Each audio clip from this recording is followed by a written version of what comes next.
The second of Samuel. Chapter 1. After Saul's death, when David had returned from defeating the Amalekites, David stayed at Ziklag for 2 days. On the third day, a man came from the camp of Saul with his garments ripped apart and dirt on his head. When he approached David, he fell down to the ground and prostrated himself. David asked him, "Where are you coming from?" He replied, "I have escaped from the camp of Israel." David asked him, "How did things turn out? Please tell me." To this he said, "The people have fled from the battle, and many have fallen and died. Even Saul and his son Jonathan have died." Then David asked the young man who brought him the news, "How do you know that Saul and his son Jonathan are dead?" The young man replied, "By chance I was on Mount Gilboa, and there was Saul supporting himself on his spear, and the chariots and horsemen had caught up with him. When he turned around and saw me, he called me, and I said, 'Here I am.' He asked me, 'Who are you?' I replied, 'I am an Amalekite.' Then he said, 'Please stand over me and put me to death, for I am in great agony, but I am still alive.' So I stood over him and put him to death, for I knew that he could not survive after he had fallen down wounded. Then I took the crown that was on his head and the bracelet that was on his arm, and I brought them here to my lord." At this David took hold of his garments and ripped them apart, and so did all the men who were with him. And they wailed and wept and fasted until evening, for Saul, for his son Jonathan, for the people of Jehovah, and for the house of Israel, because they had fallen by the sword. David asked the young man who brought him the news, "Where are you from?" He said, "I am the son of a foreign resident, an Amalekite." Then David said to him, "Why did you not fear to lift your hand to do away with the anointed of Jehovah?"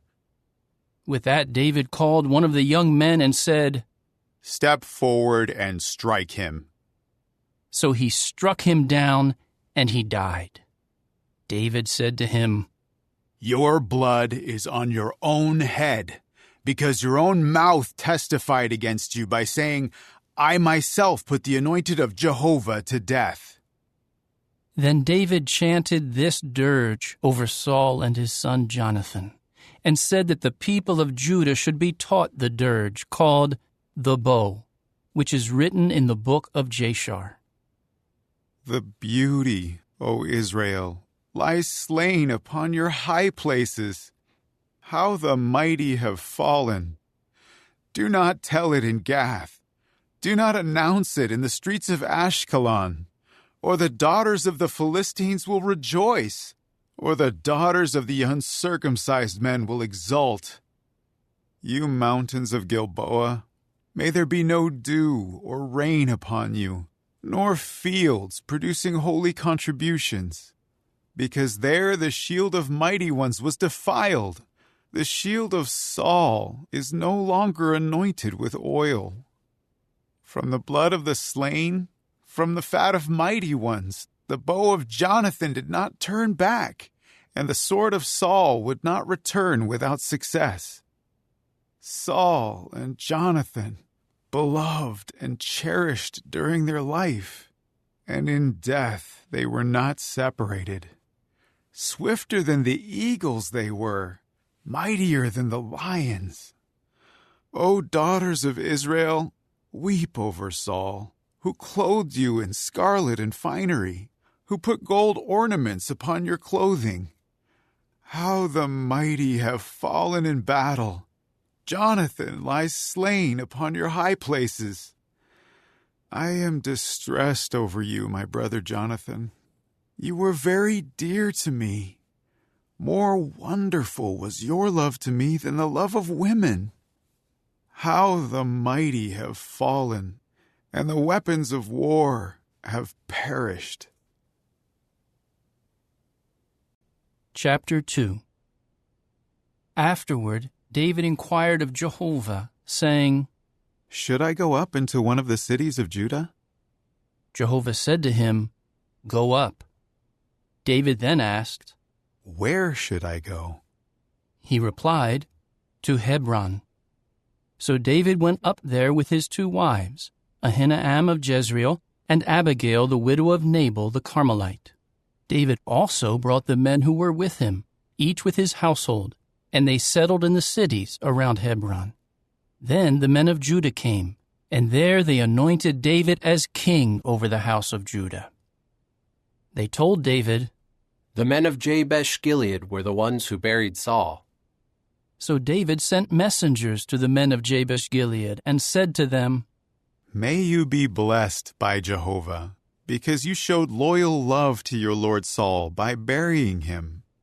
May Jehovah show loyal love and faithfulness to you. I will also show you kindness because you have done this. Now let your hands be strong and be courageous men, for your lord Saul is dead, and the house of Judah has anointed me as king over them." But Abner, the son of Ner, the chief of Saul's army, had taken Saul's son Ishbosheth and brought him across to Mahanaim, and made him king over Gilead, the Asherites, Jezreel, Ephraim, Benjamin, and over all Israel.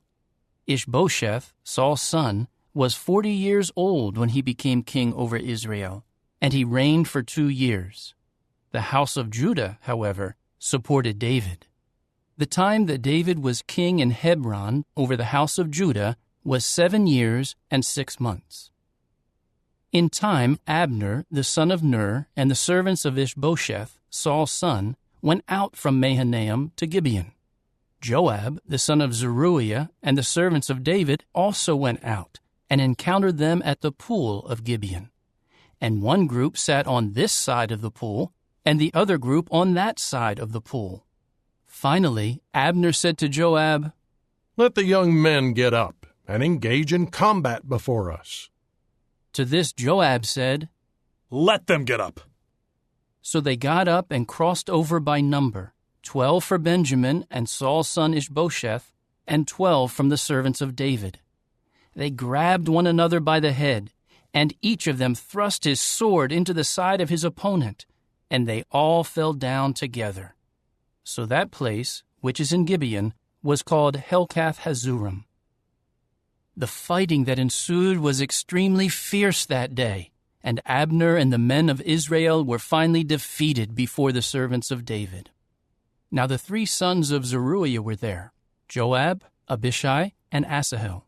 And Asahel was as swift on his feet as a gazelle in the open field. Asahel chased after Abner, and he would not veer to the right or to the left in his pursuit of Abner. When Abner looked behind, he asked, "Is that you, Asahel?" To which he replied, "Yes, it is." Then Abner said to him, "Veer to your right or to your left, and capture one of the young men, and take whatever you strip off him for yourself." But Asahel did not want to stop chasing him. So Abner said to Asahel once again, "Stop chasing me. Why should I strike you down? How could I look your brother Joab in the face?" But he kept refusing to stop. So Abner struck him in the abdomen with the butt end of the spear, and the spear came out from his back, and he fell there and died on the spot. Everyone who came to the place where Asahel fell and died would stop and pause there. Then Joab and Abishai went in pursuit of Abner. As the sun was setting, they came to the hill of Ammah, which faces Giah on the way to the wilderness of Gibeon. And the Benjaminites gathered together behind Abner, and they formed one company and made a stand on the top of a certain hill. Then Abner called out to Joab, "Is the sword going to devour endlessly? Do you not know that the outcome will only be bitterness? How long then will it be before you tell the people to turn back from pursuing their brothers?" At that, Joab said, "As surely as the true God is living, if you had not spoken, then only by the morning would the people have stopped pursuing their brothers."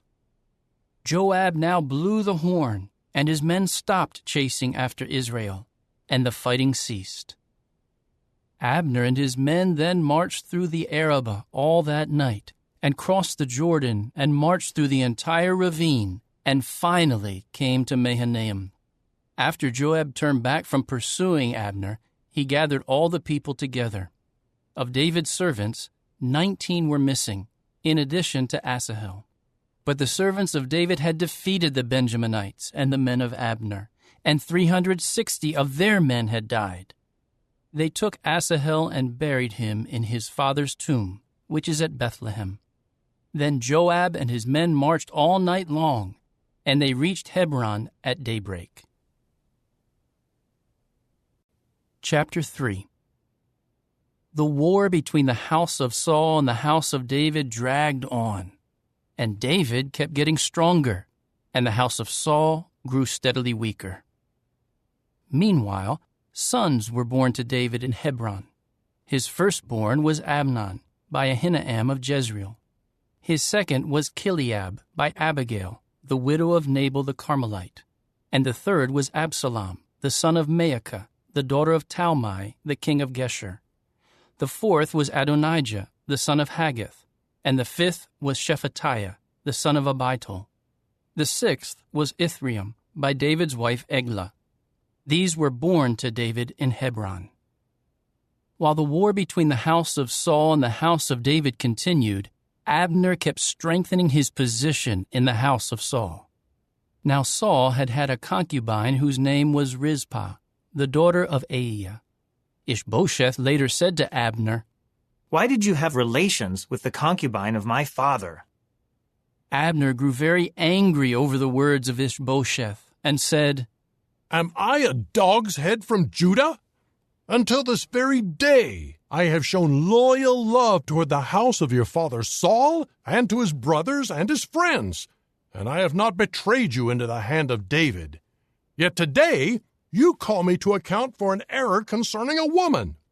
May God do so to Abner and add to it, if I do not do for David just as Jehovah swore to him, to transfer the kingdom from the house of Saul and to establish the throne of David over Israel and over Judah, from Dan to Beersheba."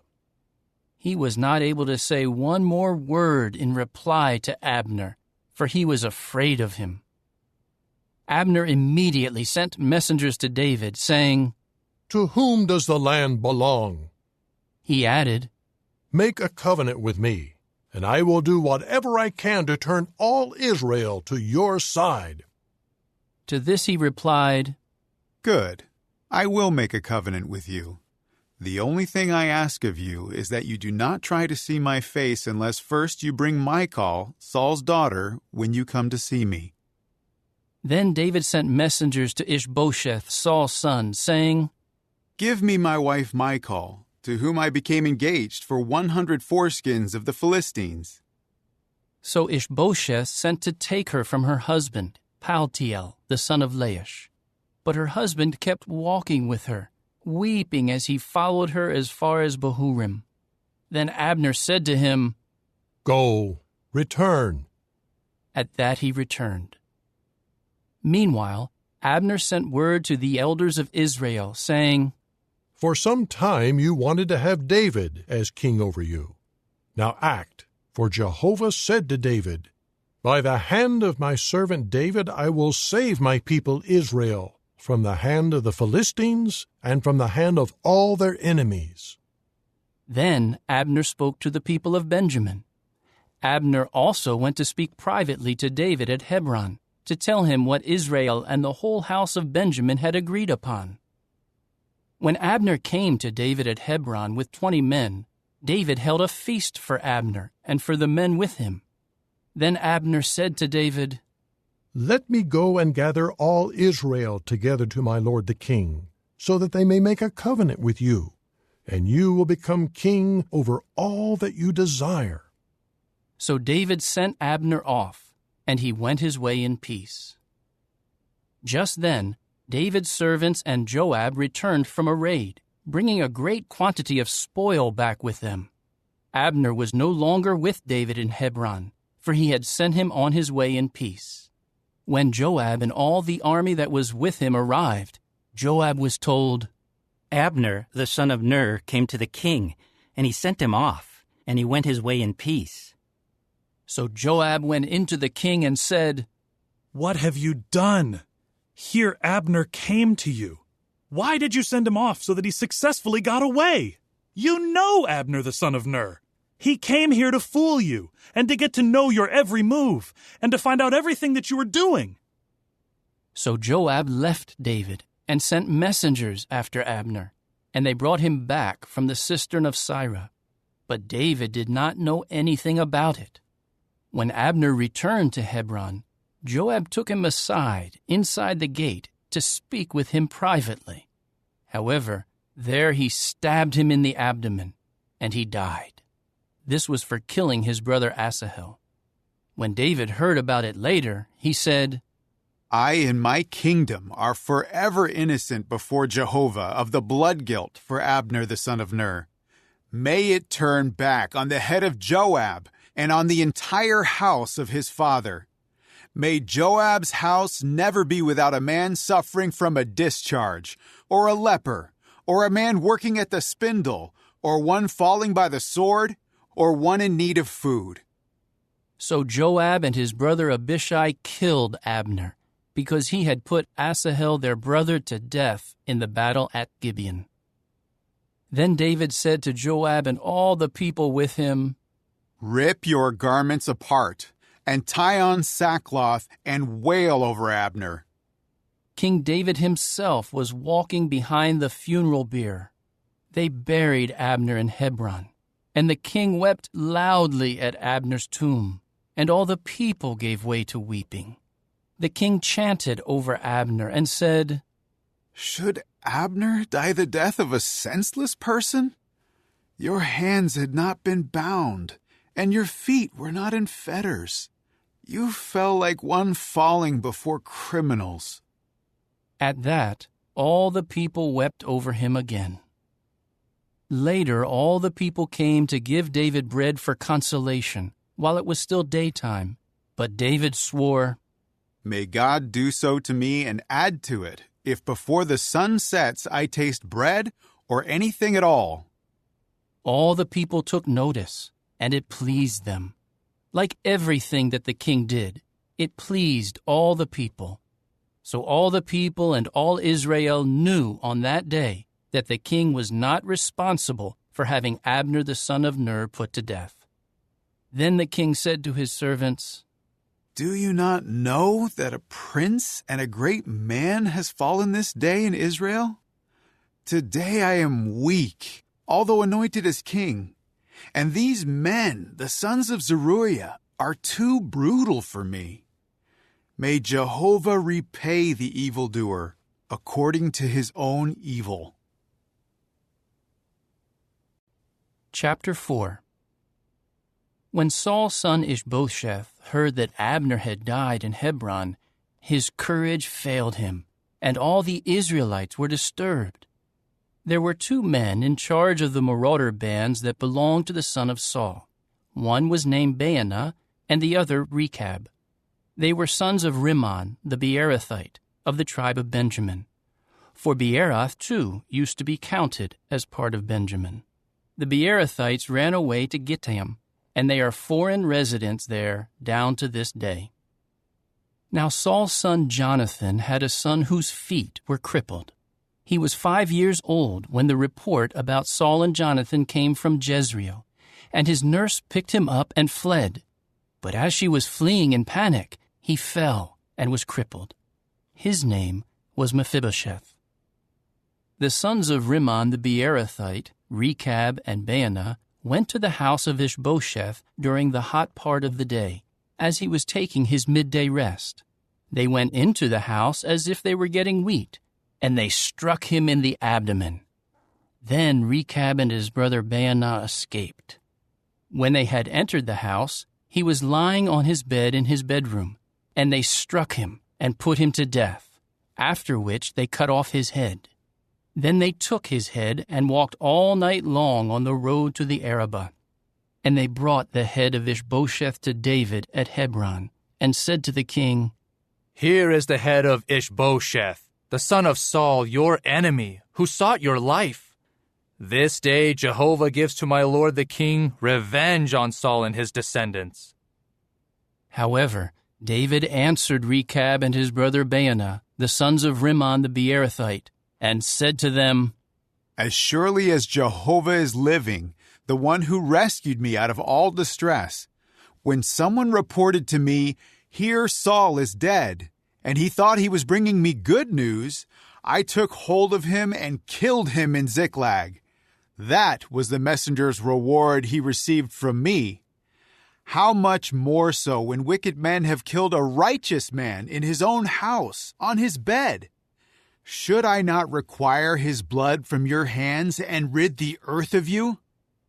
David then ordered the young men to kill them. They cut off their hands and feet and hung them by the pool in Hebron. But they took the head of Ishbosheth and buried it in the burial place of Abner in Hebron. Chapter 5. In time all the tribes of Israel came to David at Hebron and said, "Look, we are your own bone and flesh. In times past, while Saul was our king, you were the one who was leading Israel on its campaigns. And Jehovah said to you, 'You will shepherd my people Israel, and you will become leader over Israel.'" So all the elders of Israel came to the king at Hebron, and King David made a covenant with them in Hebron before Jehovah. Then they anointed David as king over Israel. David was 30 years old when he became king, and he reigned for 40 years. In Hebron, he reigned over Judah for 7 years and 6 months, and in Jerusalem he reigned for 33 years over all Israel and Judah. And the king and his men set out for Jerusalem against the Jebusites who were inhabiting the land. They taunted David, "You will never come in here. Even the blind and the lame will drive you away." They thought, "David will never get in here." However, David captured the stronghold of Zion, which is now the city of David. So David said on that day, "Those who attack the Jebusites should go through the water tunnel to strike down both the lame and the blind who are hateful to David." That is why it is said, "The blind and the lame will never enter the house." Then David took up residence in the stronghold, and it was called the City of David. And David began to build all around, from the mound inward. Thus David became greater and greater, and Jehovah the God of armies was with him. King Hiram of Tyre sent messengers to David, also cedar timbers, woodworkers, and stonemasons for building walls, and they began to build a house for David. And David knew that Jehovah had firmly established him as king over Israel, and had exalted his kingdom for the sake of his people Israel. David took more concubines and wives in Jerusalem after he came from Hebron, and more sons and daughters were born to David.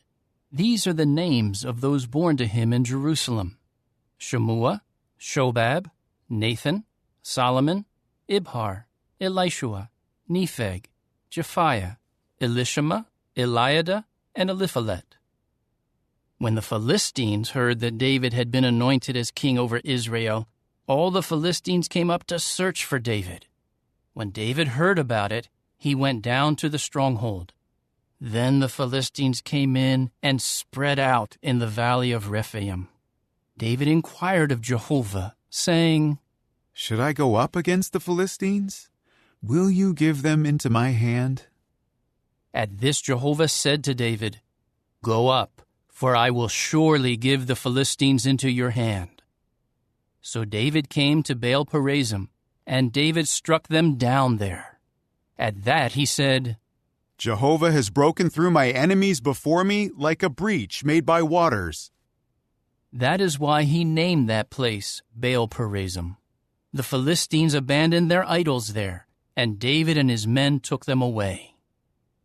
Later the Philistines came up once again and spread out in the valley of Rephaim. David inquired of Jehovah, but he said, "Do not go directly up, Instead, go around behind them and come against them in front of the beka bushes.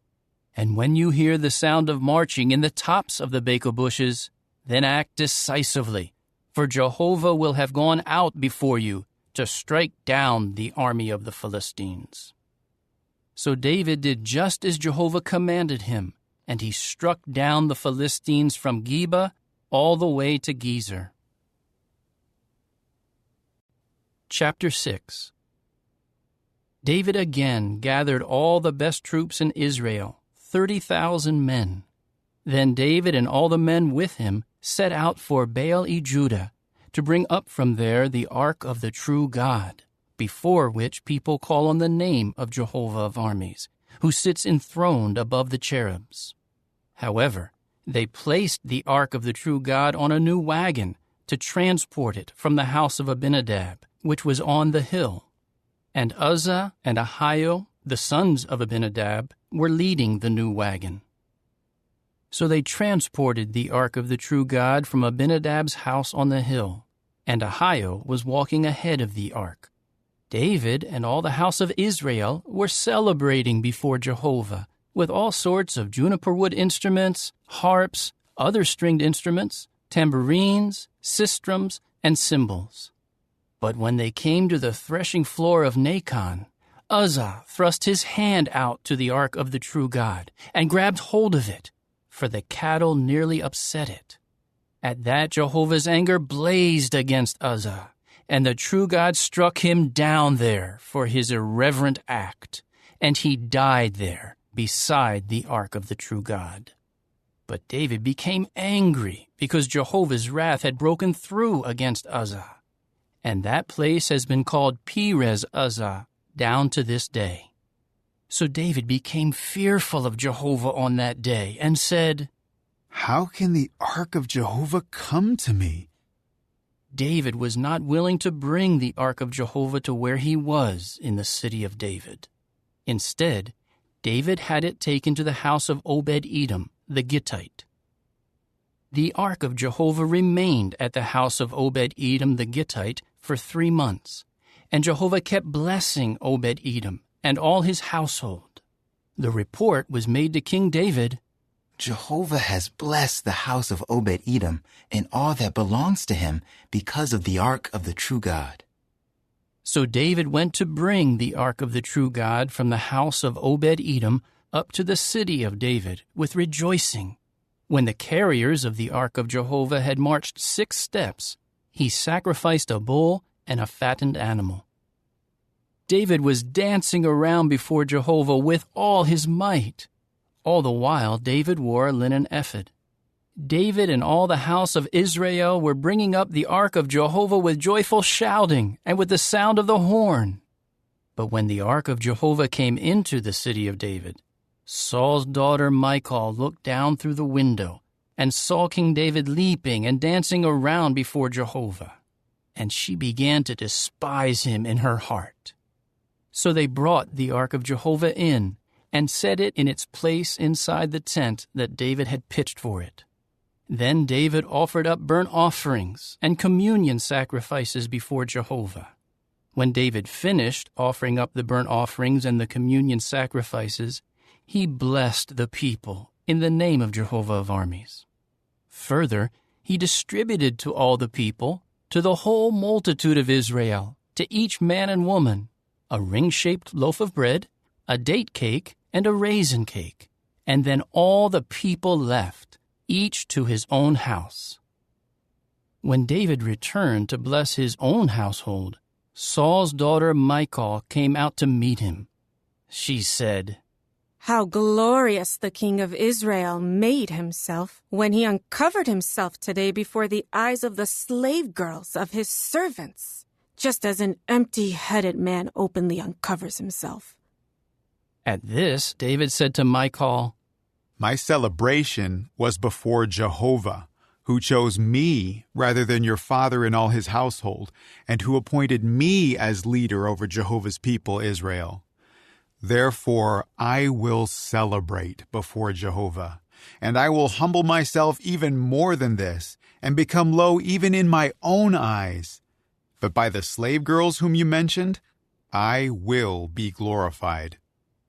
So Saul's daughter Michal had no children down to the day of her death. Chapter 7. When the king was settled in his own house, and Jehovah had given him rest from all his surrounding enemies, the king said to Nathan the prophet, "Here I am living in a house of cedars, while the ark of the true God sits in the midst of tent cloths." Nathan replied to the king, "Go and do whatever is in your heart, for Jehovah is with you." On that very night, the word of Jehovah came to Nathan, saying, "Go and say to my servant David, this is what Jehovah says, should you build me a house to dwell in? For I have not dwelled in a house from the day I brought the people of Israel out of Egypt to this day, but I have been moving about in a tent and in a tabernacle. During all the time that I went with all the Israelites, did I ever say one word to any of the tribal leaders of Israel, whom I appointed to shepherd my people Israel, saying, 'Why did you not build a house of cedars for me?' Now say this to my servant David. This is what Jehovah of armies says. I took you from the pastures, from following the flock, to become a leader over my people Israel. And I will be with you wherever you go, and I will do away with all your enemies from before you, and I will make a great name for you like the name of the great men of the earth. I will appoint a place for my people Israel and settle them, and they will live there and not be disturbed any more, and wicked men will not oppress them again as they did in the past, from the day that I appointed judges over my people Israel. And I will give you rest from all your enemies. Also, Jehovah has told you that Jehovah will make a house for you. When your days come to an end, and you are laid to rest with your forefathers, then I will raise up your offspring after you, your own son, and I will firmly establish his kingdom. He is the one who will build a house for my name, and I will firmly establish the throne of his kingdom forever. I will become his father, and he will become my son. When he does wrong, I will reprove him with the rod of men, and with the strokes of the sons of men. My loyal love will not be taken away from him, the way I took it away from Saul, whom I removed from before you. Your house and your kingdom will be secure forever before you. Your throne will be firmly established forever." Nathan told David all these words and this entire vision. At that, King David came in and sat down before Jehovah and said, "Who am I, O sovereign Lord Jehovah? And what is my house that you have brought me this far? As if this were not enough, O sovereign Lord Jehovah, you also speak about the house of your servant down to a distant future time. And this is instruction for all mankind, O sovereign Lord Jehovah. What more can your servant David say to you when you know me so well, O sovereign Lord Jehovah? For the sake of your word and in agreement with your heart you have done all these great things and have revealed them to your servant. That is why you are truly great, O sovereign Lord Jehovah. There is no one like you, and there is no God except you. Everything we have heard with our ears confirms this. And what other nation on earth is like your people Israel? God went and redeemed them as his people, making a name for himself by doing great and awe-inspiring things for them. You drove out the nations and their gods in behalf of your people, whom you redeemed to yourself from Egypt. You established your people Israel as your own people for all time, and you, O Jehovah, have become their God. Now, O Jehovah God, carry out the promise you have made concerning your servant and his house for all time, and may you do just as you have promised. May your name be exalted forever, so that people may say, Jehovah of armies is God over Israel. And may the house of your servant David be firmly established before you. For you, Jehovah of armies, the God of Israel, have made a revelation to your servant by saying, I will build a house for you. That is why your servant has the courage to pray this prayer to you.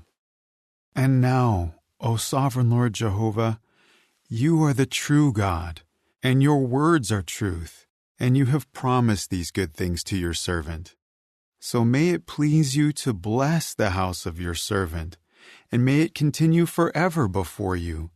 For you, O sovereign Lord Jehovah, have promised, and with your blessing, may the house of your servant be blessed forever. Chapter 8. Sometime later, David defeated the Philistines and subdued them, and David took Metheg-Ammah out of the hands of the Philistines.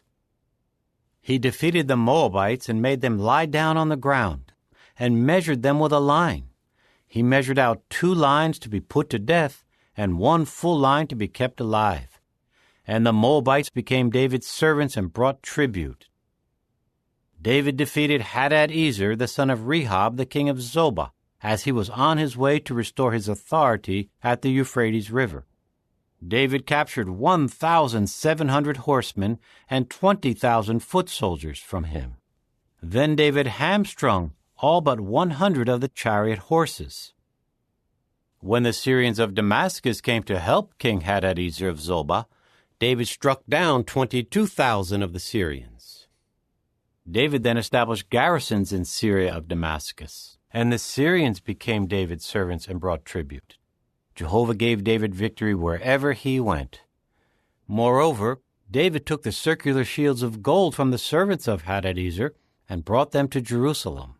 From Beta and Berothai, cities of Hadad-ezer, King David took a great quantity of copper.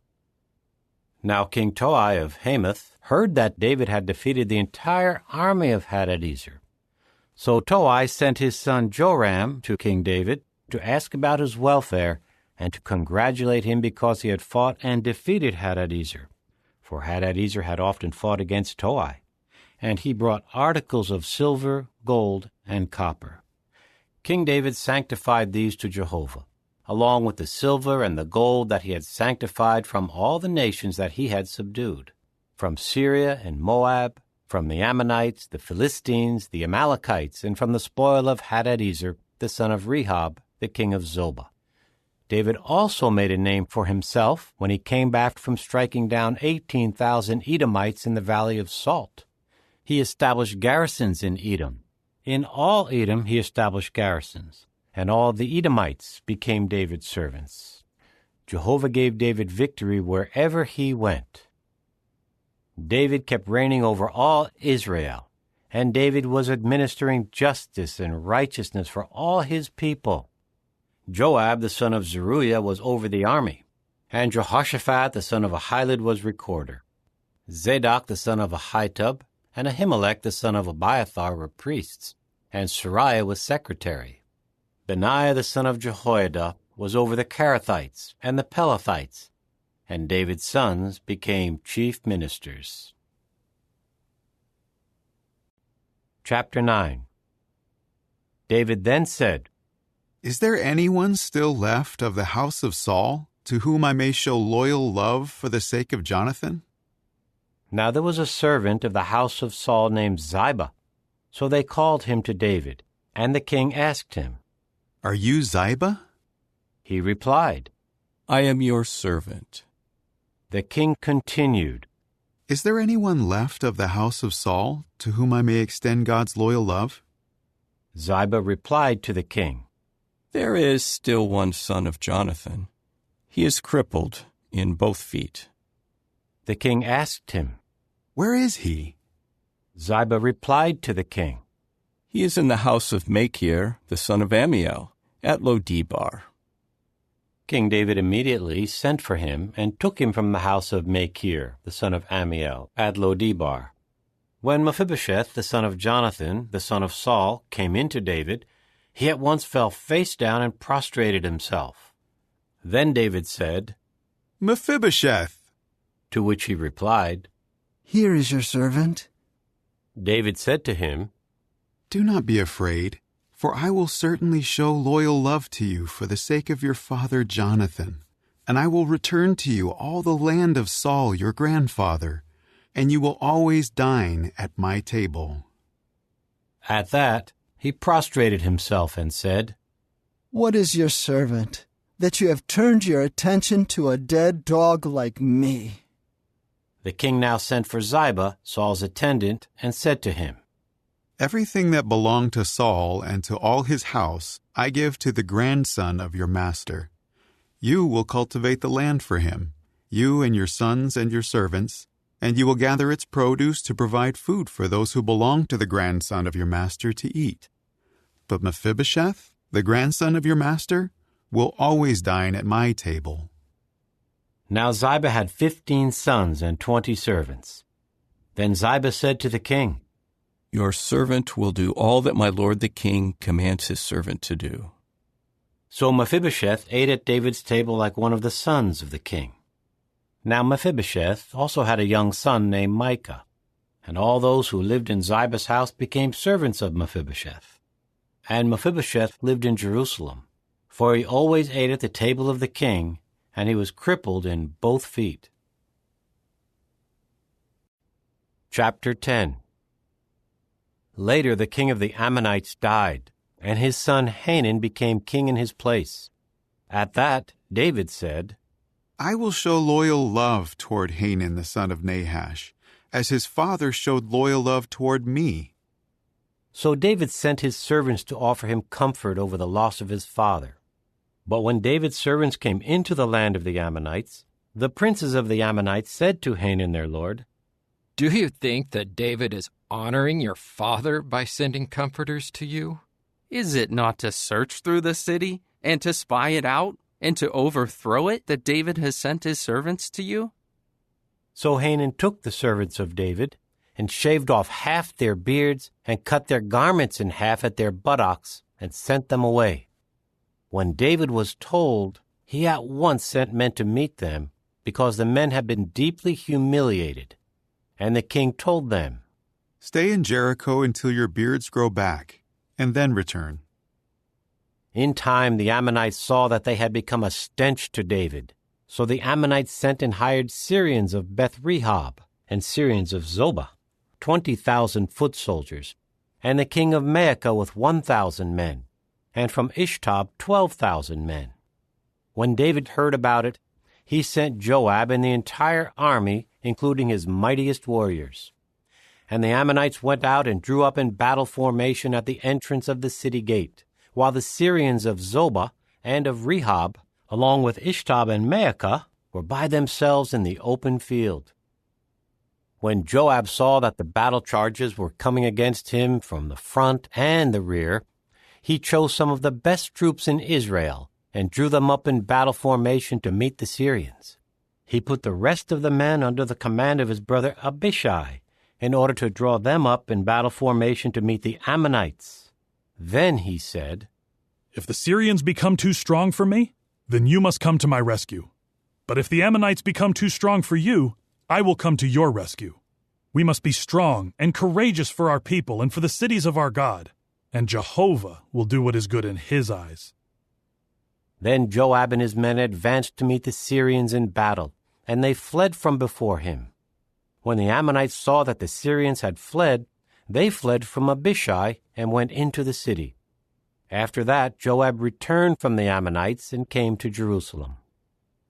When the Syrians saw that they had been defeated by Israel, they regrouped. So Hadadezer sent for the Syrians in the region of the river, and then they came to Helam, with Shobak, the chief of the army of Hadadezer, leading them. When the report was made to David, he immediately gathered all Israel and crossed the Jordan and came to Helam. The Syrians then drew up in battle formation to meet David and fought against him. But the Syrians fled from Israel, and David killed 700 charioteers and 40,000 horsemen of the Syrians, and he struck down Shobak, the chief of their army, who died there. When all the kings, the servants of Hadadezer, saw that they had been defeated by Israel, they promptly made peace with Israel and became their subjects. And the Syrians were afraid to help the Ammonites any more. Chapter 11. At the start of the year, At the time when kings go on campaigns, David sent Joab and his servants and the entire army of Israel to bring the Ammonites to ruin, and they besieged Rabbah, while David stayed in Jerusalem. One evening, David got up from his bed and walked around on the rooftop of the king's house. From the rooftop, he saw a woman bathing, and the woman was very beautiful. David sent someone to inquire about the woman, and he reported, "Is this not Bathsheba, the daughter of Eliam, and the wife of Uriah the Hittite?" Then David sent messengers to bring her. So she came in to him, and he lay down with her. This happened while she was purifying herself from her uncleanness. Afterward, she returned to her house. The woman became pregnant, and she sent a message to David. "I am pregnant." At this, David sent a message to Joab. "Send to me Uriah the Hittite." So Joab sent Uriah to David. When Uriah came to him, David asked him how Joab was getting along, how the troops were getting along, and how the war was going.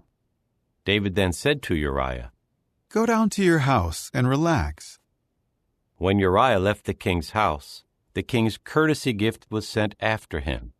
However, Uriah slept at the entrance of the king's house with all the other servants of his lord, and he did not go down to his own house. So David was told, Uriah did not go down to his own house. At that, David said to Uriah, "Have you not just returned from a journey? Why did you not go down to your own house?" Uriah replied to David, "The ark and Israel and Judah are dwelling in temporary shelters, and my lord Joab and the servants of my lord are camping in the open field. So should I go into my own house to eat and drink and lie down with my wife? As surely as you live and are alive, I will not do this thing." Then David said to Uriah, "Stay here also today, and tomorrow I will send you away." So Uriah stayed in Jerusalem on that day and the following day. David then sent for him to come and eat and drink with him, and he got him drunk. But in the evening he went out to sleep on his bed with the servants of his lord, and he did not go down to his house. In the morning, David wrote a letter to Joab and sent it by the hand of Uriah. He wrote in the letter, "Put Uriah in the front lines where the fighting is fiercest. Then retreat from behind him, so that he will be struck down and die." Joab had been carefully watching the city, and he stationed Uriah where he knew there were mighty warriors. When the men of the city came out and fought against Joab, some of David's servants fell, and Uriah the Hittite was among those who died. Joab now reported to David all the news about the war. He instructed the messenger, "When you finish speaking to the king about all the news of the war, the king may become angry and say to you, 'Why did you have to go so near to the city to fight? Did you not know that they would shoot from the top of the wall? Who struck down Abimelech, the son of Jerubbesheth? Was it not a woman who threw an upper millstone on him from the top of the wall, causing his death at Thebez? Why did you have to go so close to the wall?' Then say, 'Your servant Uriah the Hittite also died.'" So the messenger went and told David everything that Joab had sent him to tell. Then the messenger told David, "Their men overpowered us, and they came out against us in the field.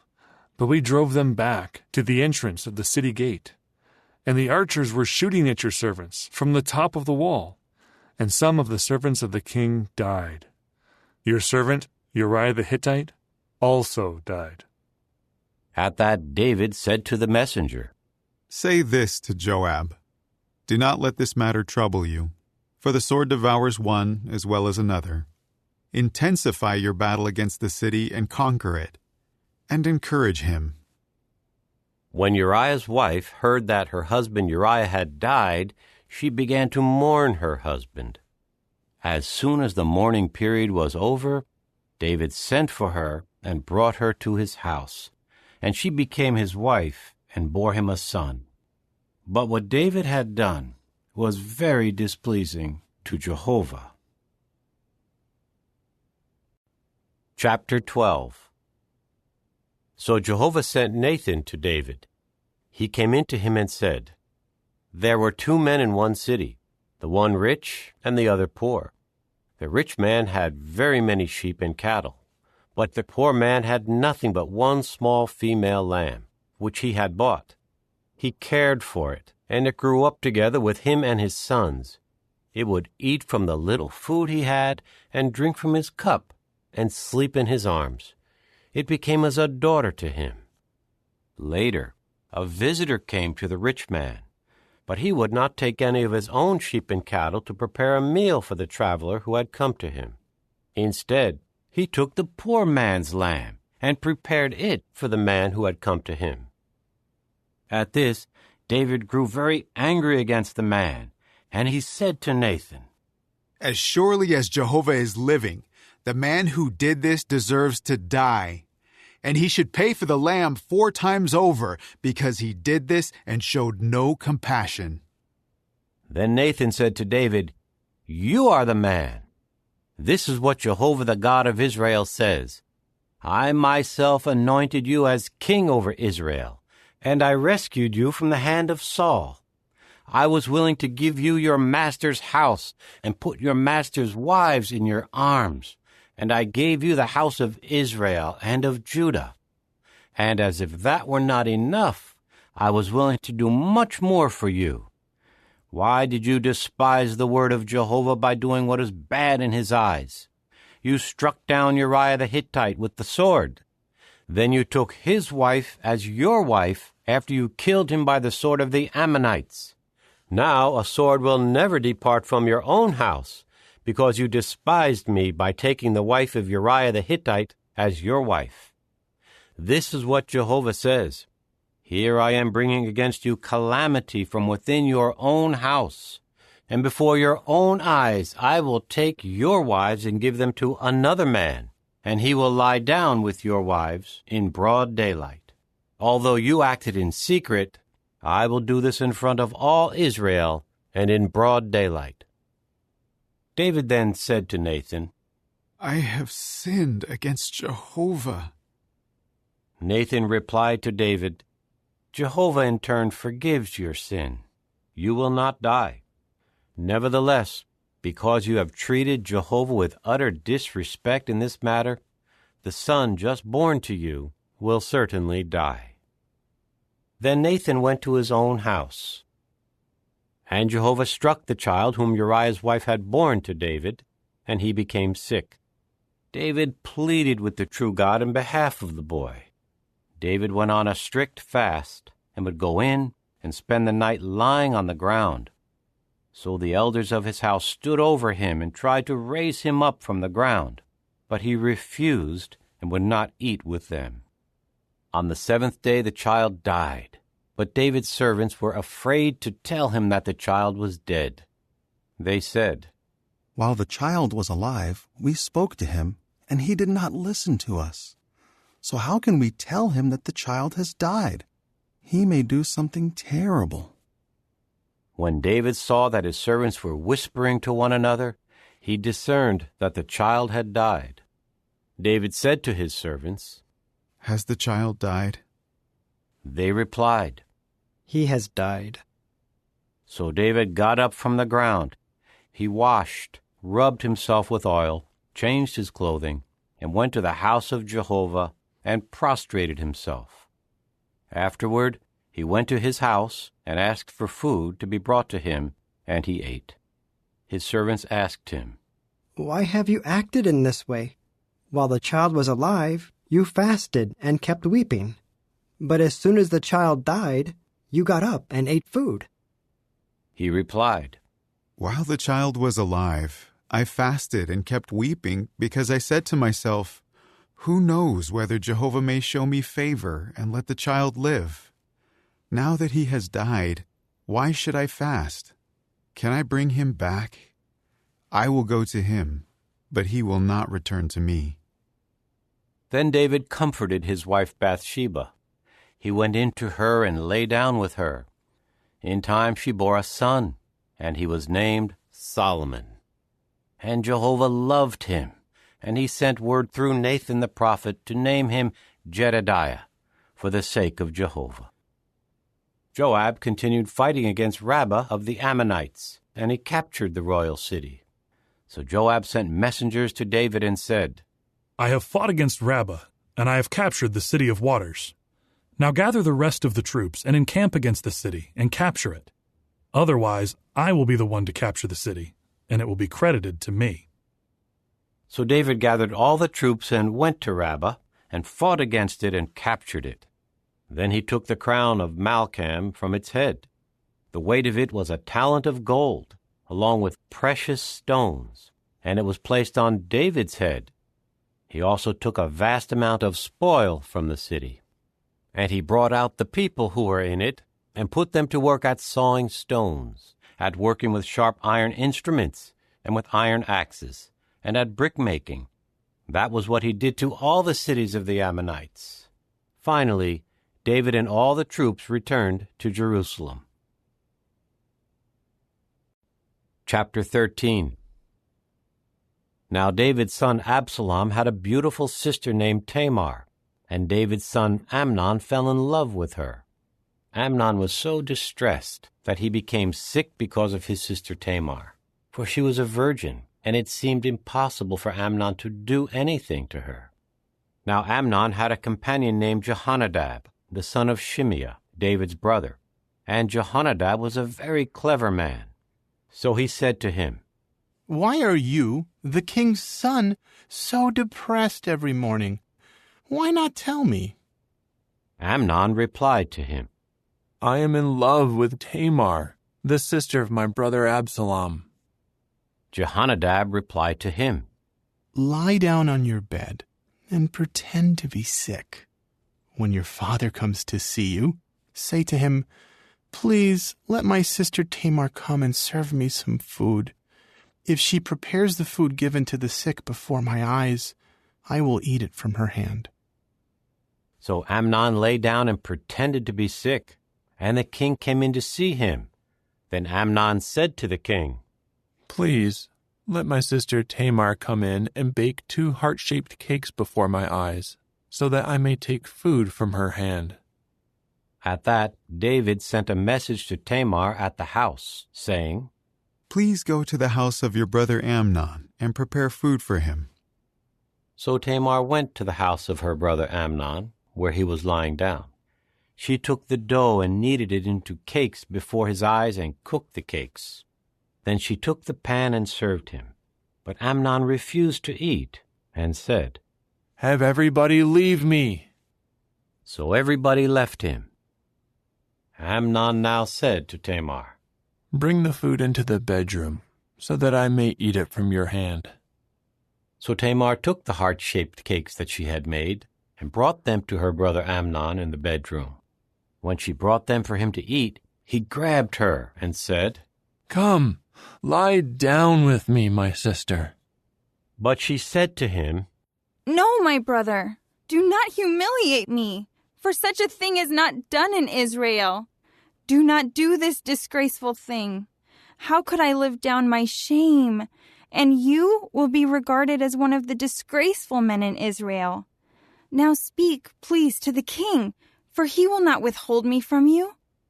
But he refused to listen to her, and he overpowered her and humiliated her by raping her. Then Amnon began hating her with a very intense hatred, so that his hatred for her became greater than the love he had felt for her. Amnon said to her, Get up, go away. At this, she said to him, No, my brother, for sending me away now is worse than what you have done with me. But he refused to listen to her. With that, he called his young attendant and said, Get this person out of my presence, please, and lock the door behind her. Now she was wearing a special robe, for those were the garments that the virgin daughters of the king wore. So his attendant led her outside, and he locked the door behind her. Then Tamar put ashes on her head, and she ripped apart the fine robe she was wearing, and she kept her hands on her head and walked off, crying out as she walked. At this her brother Absalom asked her, Was it your brother Amnon who was with you? And now keep silent, my sister. He is your brother. Do not let your heart dwell on this matter. Then Tamar lived in isolation at the house of her brother Absalom. When King David heard about all these things, he became very angry, but he would not hurt the feelings of Amnon his son, because he loved him, for he was his firstborn. And Absalom said nothing to Amnon, either bad or good, for Absalom hated Amnon because he had humiliated his sister Tamar. After 2 full years, Absalom's sheep shearers were at Baal Hazor, near Ephraim, and Absalom invited all the sons of the king. So Absalom came into the king and said, Your servant is having his sheep sheared. Please, let the king and his servants go with me. But the king said to Absalom, No, my son. If all of us go, we will be a burden to you. Although he kept urging him, he did not consent to go, but he blessed him. Absalom then said, If not you, please let my brother Amnon go with us. The king replied to him, Why should he go with you? But Absalom urged him, so he sent Amnon and all the king's sons with him. Then Absalom ordered his attendants, Watch, and when Amnon's heart is in a cheerful mood from the wine, I will say to you, Strike down Amnon. You must then put him to death. Do not be afraid. Is it not I who command you? Be strong and courageous. So Absalom's attendants did to Amnon exactly as Absalom had ordered. Then all the other sons of the king got up, and each one mounted his mule and fled. While they were on the way, the report reached David. Absalom has struck down all the sons of the king, and not one of them survived. At this, the king got up and ripped his clothes apart and lay on the ground, and all his servants were standing by with their garments ripped apart. However, Jehonadab, the son of Shimeah, David's brother, said, Do not let my lord think that they have killed all the young sons of the king, for only Amnon has died. This is by the order of Absalom, who decided to do this from the day that Amnon humiliated his sister Tamar. Now do not let my lord the king pay attention to the report that says all the king's sons have died.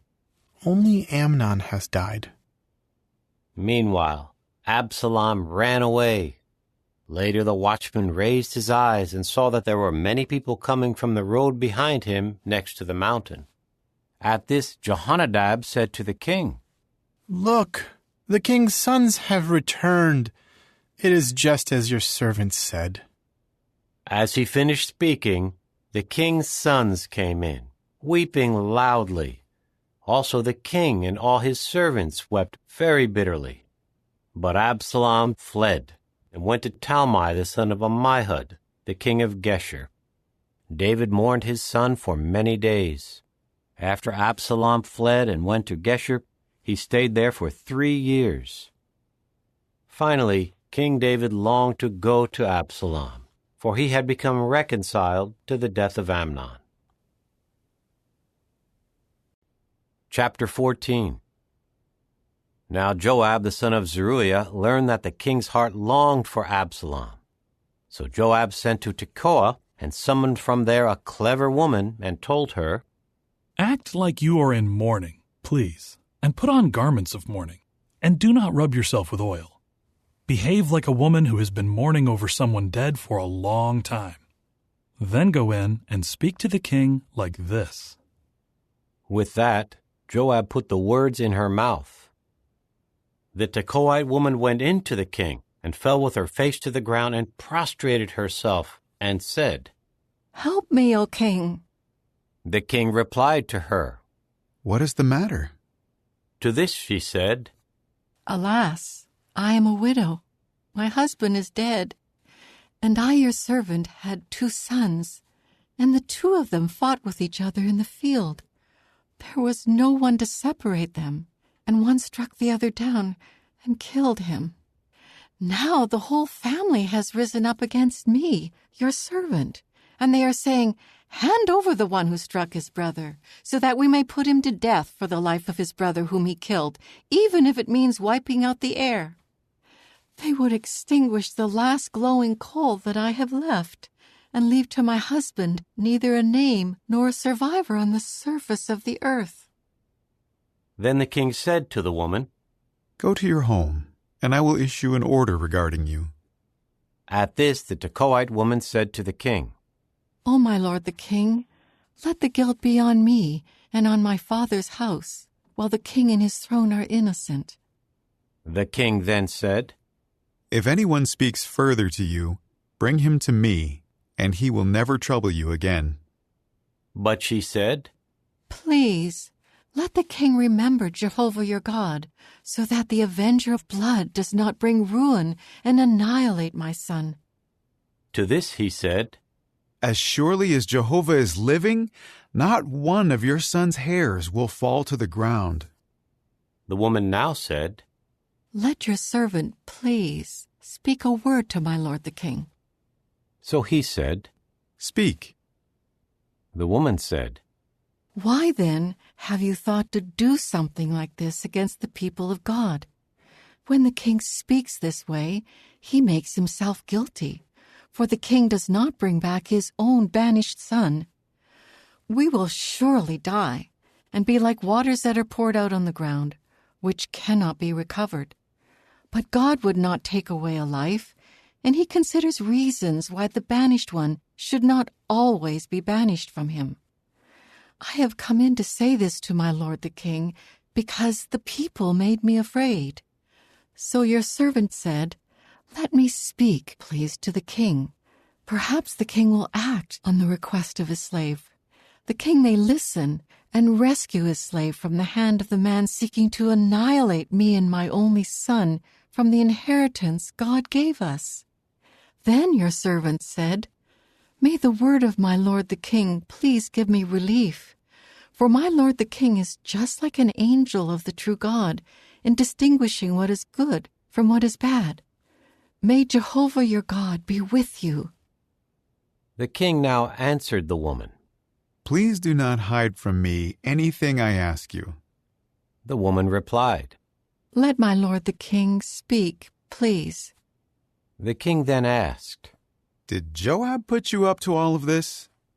The woman answered, "As surely as you are living, O my lord the king, it is just as my lord the king says, for it was your servant Joab who instructed me, and put all these words in the mouth of your servant. Your servant Joab has done this to change the appearance of things, but my lord has wisdom like that of the angel of the true God, and knows all that is happening in the land." The king then said to Joab, "All right, I will do this thing. Go and bring back the young man Absalom." At this, Joab fell with his face to the ground and prostrated himself and praised the king.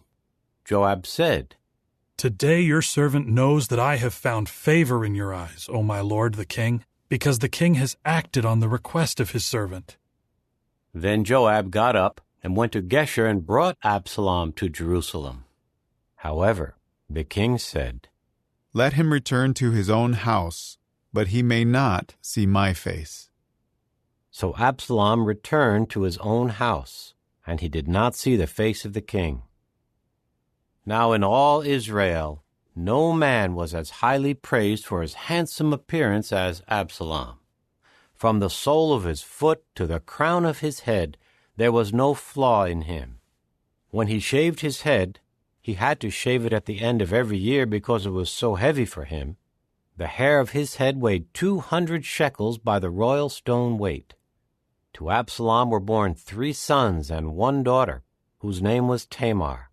She was a very beautiful woman. And Absalom continued living in Jerusalem for 2 full years, but he did not see the face of the king. So Absalom summoned Joab in order to send him to the king, but Joab would not come to him. Then he sent for him again a second time, and he still refused to come.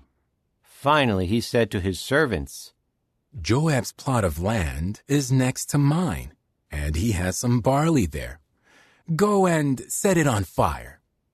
So the servants of Absalom set the plot of land on fire. At this Joab got up and came to Absalom's house and said to him, "Why did your servants set my plot of land on fire?" Absalom replied to Joab, "Look, I sent this message to you. Come, and let me send you to the king to ask, why have I come from Geshur? It would have been better for me to stay there. Now let me see the face of the king, and if there is guilt in me, then he should put me to death." So Joab went in to the king and told him. Then he called Absalom, who came into the king, and prostrated himself before him, falling with his face to the ground before the king. Then the king kissed Absalom. Chapter 15. After all these things, Absalom acquired for himself a chariot and horses and 50 men to run before him. Absalom would rise up early and stand at the side of the road to the city gate. Whenever any man had a legal case that was to come to the king for judgment, Absalom would call him and say, "From what city are you?" And he would say, "Your servant is from one of the tribes of Israel." Absalom would say to him, "See, your claims are right and proper, but there is no one from the king to hear your case." Absalom would say, "If only I were appointed judge in the land, then every man who has a legal case or judgment could come to me, and I would see that he receives justice." And when a man came near to bow down to him, Absalom would extend his hand and grab hold of him and kiss him. Absalom would do this to all the Israelites who would come into the king for judgment. So Absalom kept stealing the hearts of the men of Israel. At the end of 4 years, Absalom said to the king, "Let me go, please, to Hebron, to pay my vow that I made to Jehovah. For your servant made this solemn vow when I was dwelling in Geshur in Syria. If Jehovah will bring me back to Jerusalem, I will make an offering to Jehovah." So the king said to him, "Go in peace." With that he rose up and went to Hebron. Absalom now sent spies through all the tribes of Israel, saying, "As soon as you hear the sound of the horn, announce, Absalom has become king in Hebron." Now 200 men from Jerusalem had gone there with Absalom. They were invited and went unsuspectingly, unaware of what was happening. Further, when he offered the sacrifices, Absalom sent for Ahithophel the Gilonite, David's adviser, from his city Gilo. The conspiracy kept gaining momentum, and the people who supported Absalom were growing in number. In time, an informer came to David, saying, "The heart of the men of Israel has turned to Absalom." At once, David said to all his servants with him in Jerusalem, "Get up, and let us run away, for none of us will escape from Absalom. Hurry, for fear he may quickly overtake us and bring disaster on us and strike the city with the sword." The king's servants replied to the king, "Whatever my lord the king decides, your servants are ready to do." So the king went out with all his household following him. But the king left 10 concubines to take care of the house. And the king continued on his way out with all the people following, and they stopped at Beth-merhak. All his servants leaving with him, and all the Kerethites, the Pelethites, and the Gittites, 600 men who had followed him from Gath, were passing by as the king reviewed them. Then the king said to Ittai the Gittite, "Why should you also go with us? Go back and dwell with the new king, for you are a foreigner and also an exile from your place. Yesterday you came, so today should I make you wander with us, to go when I must go and where I must go? Go back and take your brothers with you, and may Jehovah show you loyal love and faithfulness." But Ittai answered the king, "As surely as Jehovah is living, and as surely as my lord the king is living, wherever my lord the king may be, whether for death or for life, there your servant will be." At that David said to Ittai, Go and cross over." So Ittai the Gittite crossed over, together with all his men and children. Everyone in the land was weeping loudly while all these people crossed over, and the king was standing by the Kidron Valley. All the people were crossing over to the road leading to the wilderness. Zadok was also there, and with him were all the Levites carrying the ark of the covenant of the true God. And they set the ark of the true God down, and Abiathar went up, while all the people completed crossing over from the city. But the king said to Zadok, "Take the ark of the true God back to the city.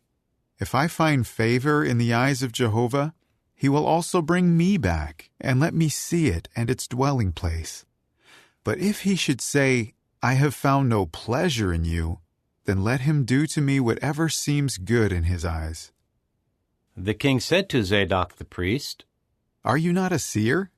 Return to the city in peace, and take the 2 sons of you men with you, Ahimaaz your own son, and Jonathan the son of Abiathar. See, I will linger by the fords of the wilderness until word comes from you to inform me." So Zadok and Abiathar took the ark of the true God back to Jerusalem, and they remained there. As David was going up the Mount of Olives, he was weeping as he went up. His head was covered, and he was walking barefoot. All the people with him also covered their heads, and were weeping as they went up. David was then told, "Ahithophel is among those conspiring with Absalom." At this David said, "Turn, please, the advice of Ahithophel into foolishness, O Jehovah." When David came to the summit where people used to bow down to God, Hushai the Archite was there to meet him, with his robe ripped apart and dirt on his head. However, David said to him, "If you go across with me, you will be a load on me. But if you return to the city, and you say to Absalom, 'I am your servant, O king. I was the servant of your father in the past, but now I am your servant,' you can then frustrate the advice of Ahithophel for me. Are not Zadok and Abiathar the priests there with you? You must tell Zadok and Abiathar the priests everything that you hear from the house of the king. Look, there with them are their 2 sons, Ahimaaz the son of Zadok, and Jonathan the son of Abiathar, and through them send to me everything that you hear." So Hushai, David's friend, went into the city as Absalom was entering into Jerusalem. Chapter 16. When David had passed a little beyond the summit, Ziba, the attendant of Mephibosheth, was there to meet him with a couple of saddled donkeys, and on them were 200 loaves of bread, 100 cakes of raisins, 100 cakes of summer fruit, and a large jar of wine. Then the king said to Ziba, "Why have you brought these things?" Ziba replied, "The donkeys are for the household of the king to ride. The bread and the summer fruit are for the young men to eat, and the wine is for those who get exhausted in the wilderness to drink." The king now said, "And where is the son of your master?" At this Ziba said to the king, "He is staying in Jerusalem, for he said, 'Today the house of Israel will give back the royal rule of my father to me.'" The king then said to Ziba, "Look, everything that belongs to Mephibosheth is yours." Ziba replied, "I bow down before you. May I find favor in your eyes, my lord the king." When King David reached Bahurim, a man of the family of Saul's house named Shimei, the son of Gera, came out shouting curses as he approached. He was throwing stones at David and at all the servants of King David, as well as at all the people and the mighty men on his right and on his left. Shimei said as he cursed, "Get out! Get out, you blood-guilty man! You worthless man! Jehovah has brought back on you all the blood guilt for the house of Saul, in whose place you have ruled as king. But Jehovah gives the kingship into the hand of Absalom your son. Now calamity has overtaken you, because you are a blood-guilty man." Then Abishai the son of Zeruiah said to the king, "Why should this dead dog curse my lord the king? Let me go over, please, and take off his head." But the king said, "What do I have to do with you, you sons of Zeruiah? Let him curse me, for Jehovah has said to him, 'Curse David.' So who should say, 'Why are you doing this?'" David then said to Abishai and all his servants, "Here my own son, who came from my own body, is seeking my life. And how much more now a Benjaminite? Leave him alone, so that he may curse me, for Jehovah told him to. Perhaps Jehovah will see my affliction, and Jehovah will restore goodness to me instead of the curses shouted at me this day." With that, David and his men kept going down the road while Shimei was walking alongside the mountain abreast of him, shouting curses and throwing stones and a lot of dust. At length the king and all the people with him arrived at their destination exhausted, and they refreshed themselves. Meanwhile, Absalom and all the men of Israel arrived in Jerusalem, and Ahithophel was with him. When Hushai the Archite, David's friend, came into Absalom, Hushai said to Absalom, "Long live the king! Long live the king!" At this Absalom said to Hushai, "Is this your loyal love toward your friend? Why did you not go with your friend?" So Hushai said to Absalom, "No, I am on the side of the one who has been chosen by Jehovah, this people, and all the men of Israel. I will stay with him. And again I say, whom should I serve? Should it not be his son? Just as I served your father, so I will serve you." Absalom then said to Ahithophel, "Give me your advice. What should we do?" At that Ahithophel said to Absalom, "Have relations with your father's concubines, those whom he left behind to take care of the house. Then all Israel will hear that you have made yourself a stench to your father, and those who support you will be strengthened." So they pitched a tent for Absalom on the roof, and Absalom had relations with the concubines of his father before the eyes of all Israel. In those days, the advice that Ahithophel gave was considered as the word of the true God. That was how all the advice of Ahithophel was esteemed, both by David and by Absalom. Chapter 17. Ahithophel then said to Absalom, "Please, let me choose 12,000 men and rise up and chase after David tonight. I will come upon him when he is weary and powerless, and I will throw him into a panic, and all the people who are with him will flee, and I will strike down only the king. Then I will bring all the people back to you. The return of all the people depends on what happens with the man you are seeking. Then all the people will be at peace." The proposal was just right in the eyes of Absalom and all the elders of Israel. However, Absalom said, "Please call Hushai the Archite as well, and let us hear what he has to say." So Hushai came into Absalom. Then Absalom said to him, "This is the advice Ahithophel gave. Should we act on his advice? If not, you tell us." At this Hushai said to Absalom, "The advice that Ahithophel gave is not good in this instance." Hushai continued, "You well know that your father and his men are mighty, and they are desperate, like a bear that has lost her cubs in the field. Moreover, your father is a warrior, and he will not spend the night with the people. At this very moment, he is hiding in one of the caves or in some other place. And if he attacks first, those hearing of it will say, 'The people following Absalom have been defeated.' Even the courageous man, whose heart is like that of a lion, will surely melt in fear. For all Israel knows that your father is a mighty man, and that the men with him are courageous. I give this advice. Let all Israel be gathered to you, from Dan to Beersheba, as many as the grains of sand by the sea, and you should lead them into the fight. We will come against him wherever he is found, and we will come upon him just like the dew that falls on the ground. And not one of them will survive, not he nor any of the men with him.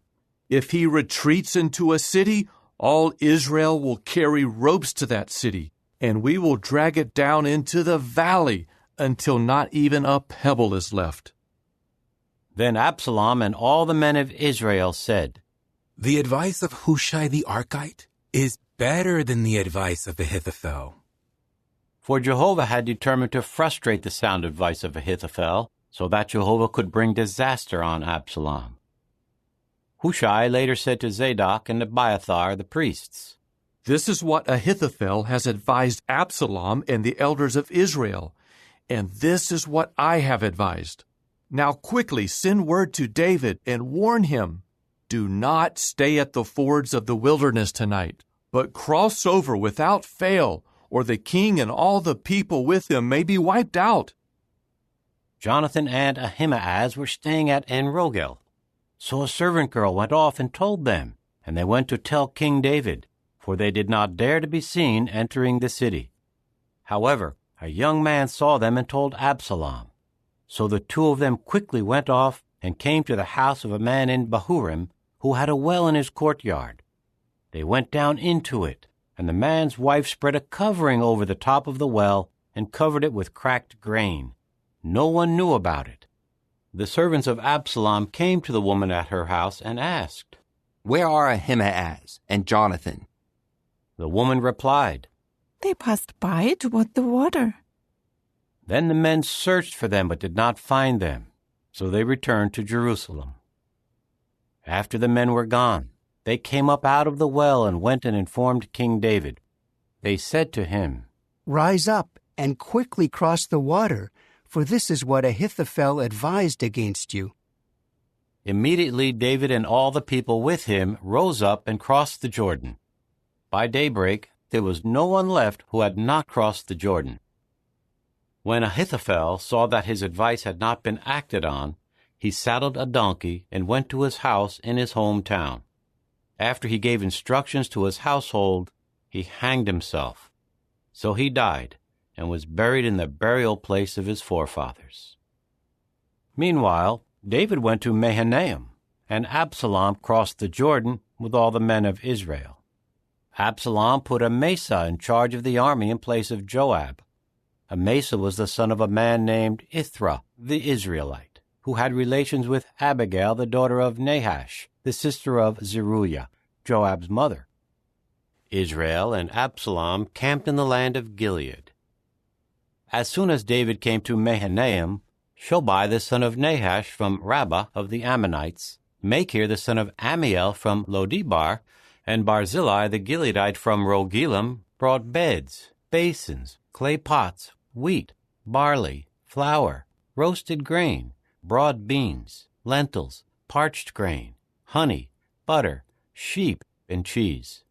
They brought all of this out for David and the people with him to eat.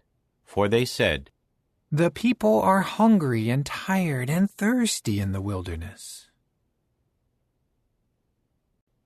Chapter 18.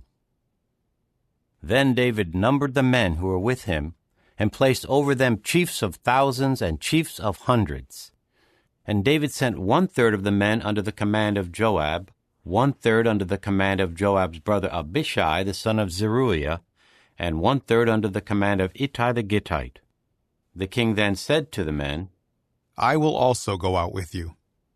But they said, "You must not go out, for if we flee, they would not care about us. And if half of us would die, they would not care about us, because you are worth 10,000 of us. Therefore, it would be better if you would send us help from the city." The king said to them, "Whatever seems best to you, I will do." So the king stood next to the city gate, and all the men went out by hundreds and by thousands. Then the king gave Joab and Abishai and Ittai this order: "Deal gently with the young man Absalom, for my sake." All the men heard it when the king gave all the chiefs the order about Absalom. the men went out to the field to meet Israel, and the battle took place in the forest of Ephraim.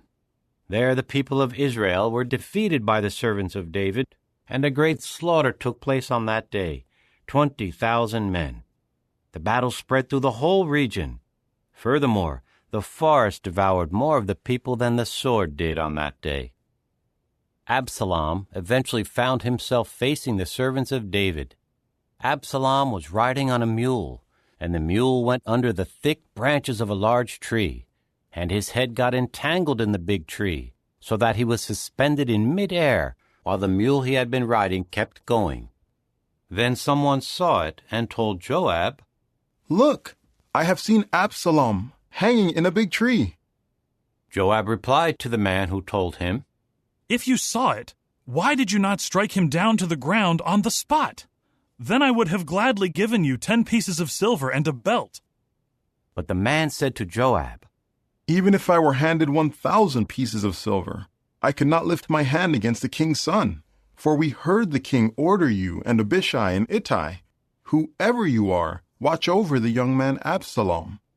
If I had disobeyed and taken his life, it could never have remained hidden from the king, and you would not have protected me."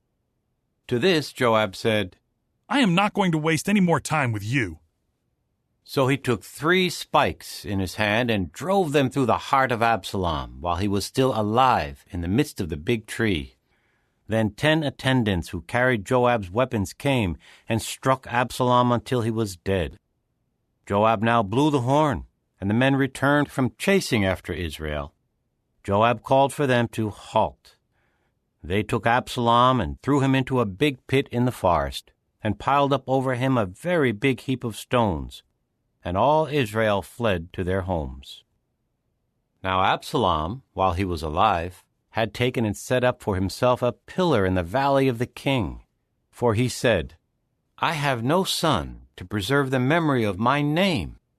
So he named the pillar after himself, and it is called Absalom's monument to this day. Ahimaaz, the son of Zadok, said, "Let me run, please, and break the news to the king, for Jehovah has given him justice by freeing him from his enemies." But Joab said to him, "You will not be a bearer of news this day. You may break the news on another day, but today you will not break the news, because the king's own son has died." Then Joab said to a Cushite, "Go, tell the king what you have seen." At that the Cushite bowed to Joab and ran off. Ahimaaz, the son of Zadok, said once again to Joab, "Whatever happens, please let me also run behind the Cushite." However, Joab said, "Why should you run, my son, when there is no news for you to tell?" Still he said, "Whatever happens, let me run." So Joab said to him, "Run." And Ahimaaz ran by the way of the district of the Jordan, and he eventually overtook the Cushite. Now David was sitting between the 2 city gates, and the watchman went up to the roof of the gate by the wall. He looked up and saw a man running by himself. So the watchman called out and told the king. The king said, "If he is by himself, he has news to tell." As he came steadily nearer, the watchman saw another man running. The watchman then called to the gatekeeper, "Look, another man running by himself." The king said, "This one is also bringing news." The watchman said, "I can see that the first man runs like Ahimaaz, the son of Zadok." So the king said, "He is a good man, and he comes with good news." Ahimaaz then called out to the king, "All is well." With that he bowed to the king with his face to the ground. Then he said, "May Jehovah your God be praised, who has surrendered the men who rebelled against my lord the king." However, the king said, "Is everything all right with the young man Absalom?"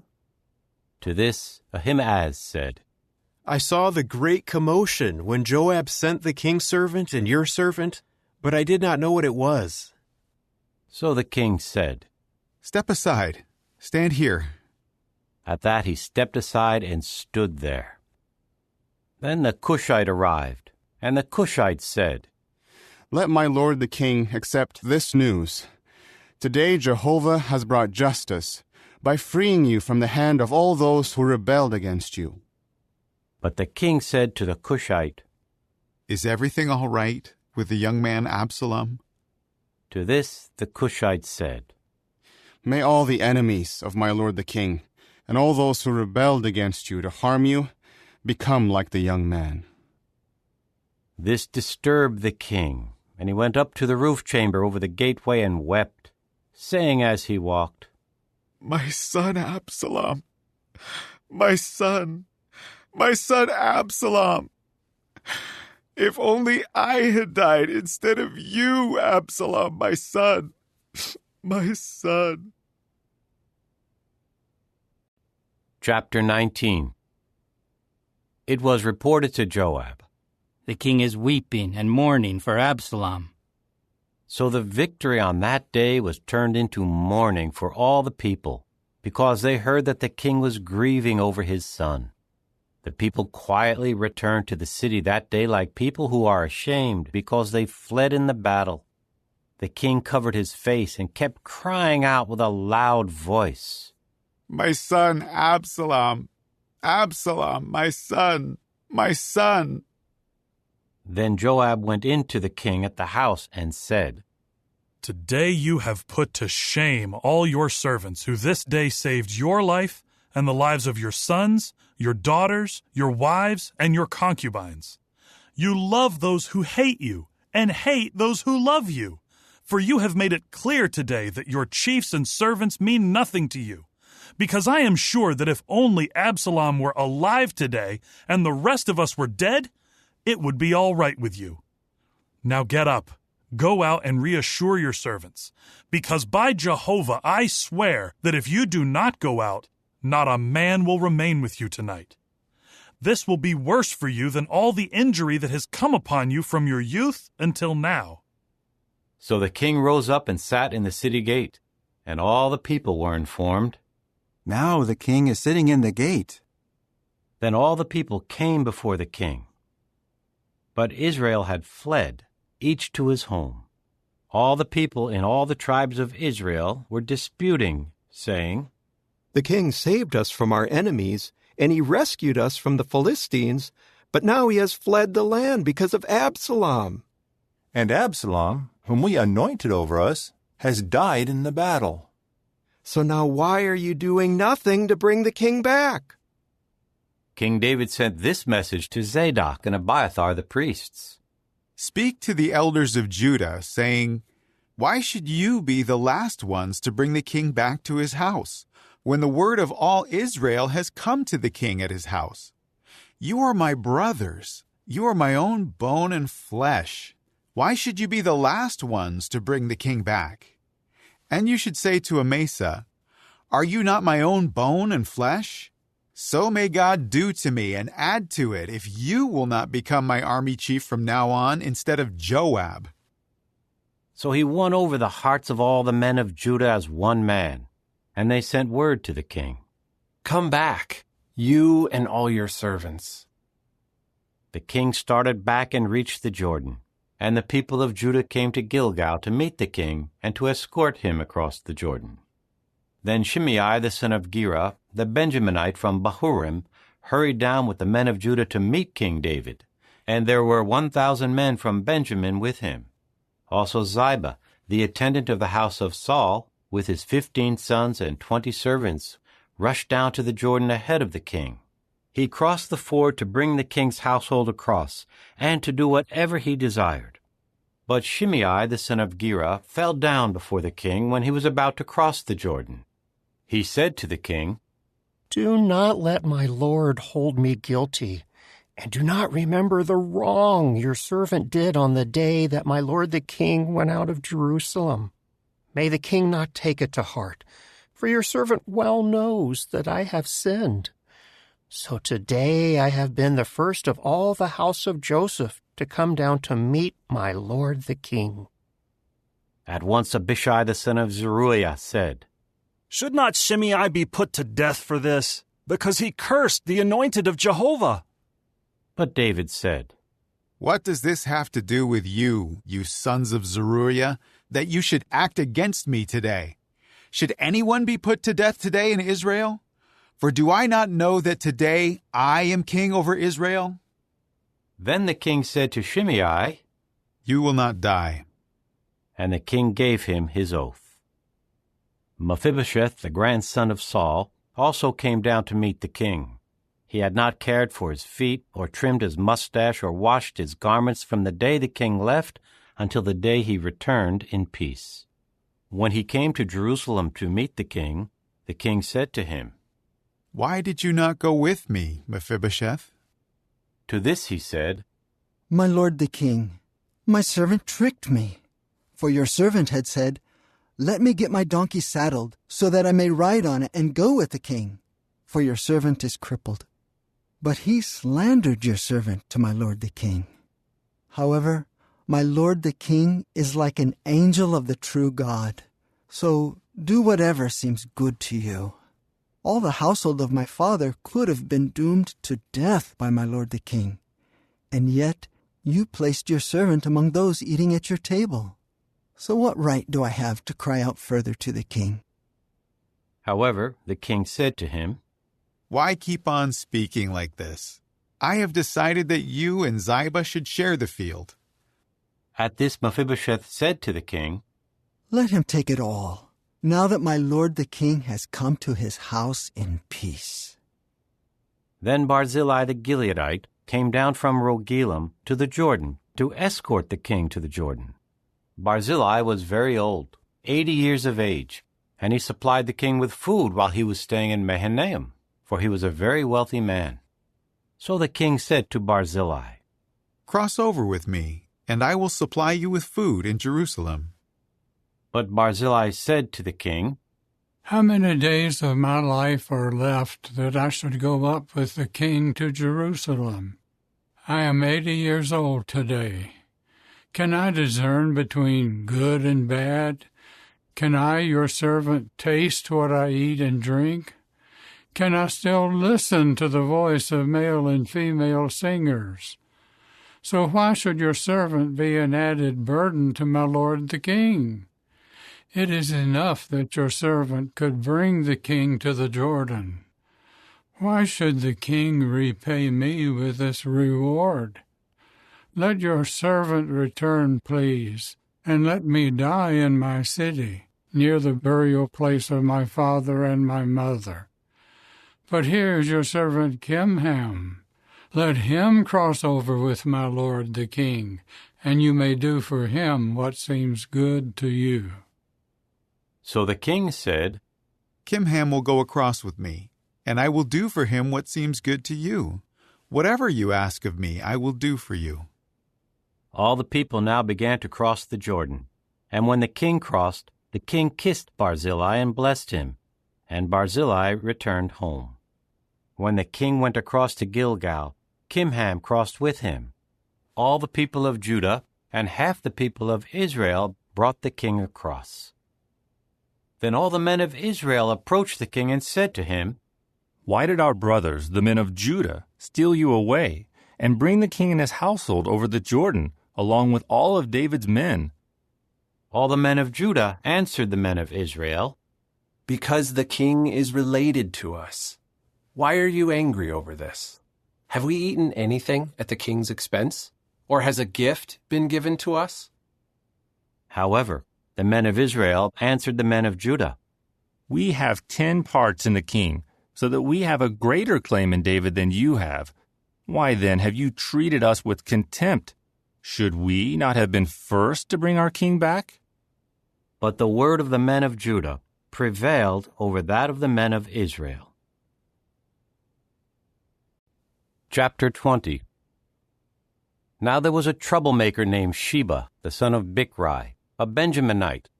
He blew the horn and said, We have no share in David, and we have no inheritance in the son of Jesse. Everyone to his gods, O Israel. At that, all the men of Israel quit following David to follow Sheba the son of Bichri. But the men of Judah stuck to their king, from the Jordan to Jerusalem. When David came to his house at Jerusalem, the king took the 10 concubines he had left behind to take care of the house, and he put them in a house under guard. He supplied food to them, but he did not have any relations with them. They remained in confinement until the day of their death, living as if they were widows, even though they had a living husband. The king now said to Amasa, "Call the men of Judah together to me within 3 days, and you also should be here." So Amasa went to call Judah together, but he came later than the set time that had been appointed for him. Then David said to Abishai, "Sheba the son of Bichri may do us more harm than Absalom did. Take the servants of your Lord and chase after him, so that he may not find fortified cities and escape from us."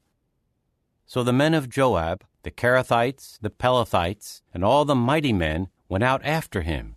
They left Jerusalem to chase after Sheba the son of Bichri. When they were near the great stone in Gibeon, Amasa came to meet them.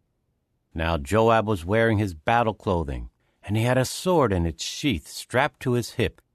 When he stepped forward, the sword fell out. Joab said to Amasa, "Are you all right, my brother?" Then with his right hand, Joab took hold of Amasa's beard as if to kiss him. Amasa was not on guard against the sword that was in Joab's hand, and Joab stabbed him with it in the abdomen, and his intestines spilled out on the ground. He did not have to stab him again. Once was enough to kill him. Then Joab and his brother Abishai chased after Sheba the son of Bichri. One of Joab's young men stood by him and was saying, "Whoever is on Joab's side and whoever belongs to David, let him follow Joab." All the while Amasa was wallowing in his blood in the middle of the road. When the man saw that all the people were stopping, he moved Amasa from the road to the field. Then he threw a garment over him, because he saw that everyone was stopping when they came up to him. After he had removed him from the road, all the men followed Joab to chase after Sheba the son of Bichri. Sheba passed through all the tribes of Israel to Abel of Bethmaachah. The Bichrites gathered together and also went in after him. Joab and his men came and besieged him in Abel of Bethmaachah and raised up a siege rampart against the city, as it was standing within a rampart. And all the men with Joab were undermining the wall to knock it down. And a wise woman called out from the city, "Listen, men, listen! Please tell Joab, 'Come here, and let me speak to you.'" So he went near to her, and the woman said, "Are you Joab?" He replied, "I am." At this she said to him, "Listen to the words of your servant." He said, "I am listening." She continued, "They would always say, in the past, 'Let them inquire in Abel,' and that was the end of the matter. I represent the peaceable and faithful ones of Israel. You are seeking to destroy a city that is like a mother in Israel. Why should you do away with the inheritance of Jehovah?" Joab answered, "It is unthinkable for me to do away with it and destroy it. That is not the case at all. Rather, a man named Sheba, the son of Bichri, from the mountainous region of Ephraim, has rebelled against King David. If you hand over this one man, I will withdraw from the city." Then the woman said to Joab, "Look, his head will be thrown over the wall to you." At once the wise woman went in to all the people, and they cut off the head of Sheba the son of Bichri and threw it to Joab. At that he blew the horn, and they dispersed from the city, each one to his home, and Joab returned to Jerusalem to the king. Now Joab was in charge of all the army of Israel. Benaiah the son of Jehoiada was over the Kerethites and the Pelethites. Adoram was over those conscripted for forced labor. Jehoshaphat the son of Ahilud was the recorder. Sheva was the secretary. Zadok and Abiathar were priests. And Ira the Jairite also became a chief minister for David. Chapter 21. Now there was a famine in the days of David for 3 consecutive years. So David consulted Jehovah. And Jehovah said, "There is blood guilt on Saul and on his house, because he put the Gibeonites to death." So the king called the Gibeonites and spoke to them. Incidentally, the Gibeonites were not Israelites, but Amorites who remained, and the Israelites had sworn to spare them. But Saul sought to strike them down in his zeal for the people of Israel and Judah. David said to the Gibeonites, "What should I do for you, and how can I make atonement so that you will bless the inheritance of Jehovah?" The Gibeonites said to him, "It is not a matter of silver or gold for us in connection with Saul and his household, nor can we put any man to death in Israel." At that he said, "Whatever you say, I will do for you." They said to the king, "The man who exterminated us and schemed to annihilate us from living anywhere in the territory of Israel, let 7 of his sons be given to us. We will hang their dead bodies before Jehovah in Gibeah of Saul, the chosen one of Jehovah." The king then said, "I will hand them over." However, the king showed compassion for Mephibosheth, the son of Jonathan, the son of Saul, because of the oath made before Jehovah between David and Jonathan, the son of Saul. So the king took Armoni and Mephibosheth, the 2 sons of Rizpah, the daughter of Aiah, whom she bore to Saul, and the 5 sons of Michal, the daughter of Saul, whom she bore to Adriel, the son of Barzillai, the Maholathite. Then he handed them over to the Gibeonites, and they hung their dead bodies on the mountain before Jehovah. All 7 of them died together. They were put to death in the first days of harvest, at the start of the barley harvest. Then Rizpah, the daughter of Aiah, took sackcloth and spread it out on the rock from the start of harvest until rain poured down from the heavens on the bodies. She did not allow the birds of the heavens to land on them by day, nor the wild beasts of the field to come near by night. David was told what Saul's concubine Rizpah, the daughter of Aiah, had done. So David went and took the bones of Saul and the bones of his son Jonathan from the leaders of Jabesh-Gilead, who had stolen them from the public square of Bethshan, where the Philistines had hung them, on the day that the Philistines struck down Saul on Gilboa. He brought the bones of Saul and the bones of his son Jonathan up from there, and they also gathered the bones of the men who had been executed. Then they buried the bones of Saul and of Jonathan his son in the land of Benjamin and Zelah, in the tomb of Kish his father. After they did everything that the king had commanded, God listened to their entreaties for the land. Once again there was war between the Philistines and Israel. So David and his servants went down and fought the Philistines, but David became exhausted. A descendant of the Rephaim named Ishbi-Benob, whose copper spear weighed 300 shekels, and who was armed with a new sword, intended to strike David down. At once Abishai the son of Zeruiah came to his aid and struck the Philistine down and put him to death. At that time the men of David swore this oath to him: "You must not go out with us to battle any more. You must not extinguish the lamp of Israel." After this, war broke out again with the Philistines at Gob. At that time Sibbecai the Hushathite struck down Saph, who was a descendant of the Rephaim. And war broke out again with the Philistines at Gob. And Elhanan, the son of Jehoiargim, the Bethlehemite, struck down Goliath the Gittite, whose spear had a shaft like the beam of loom workers.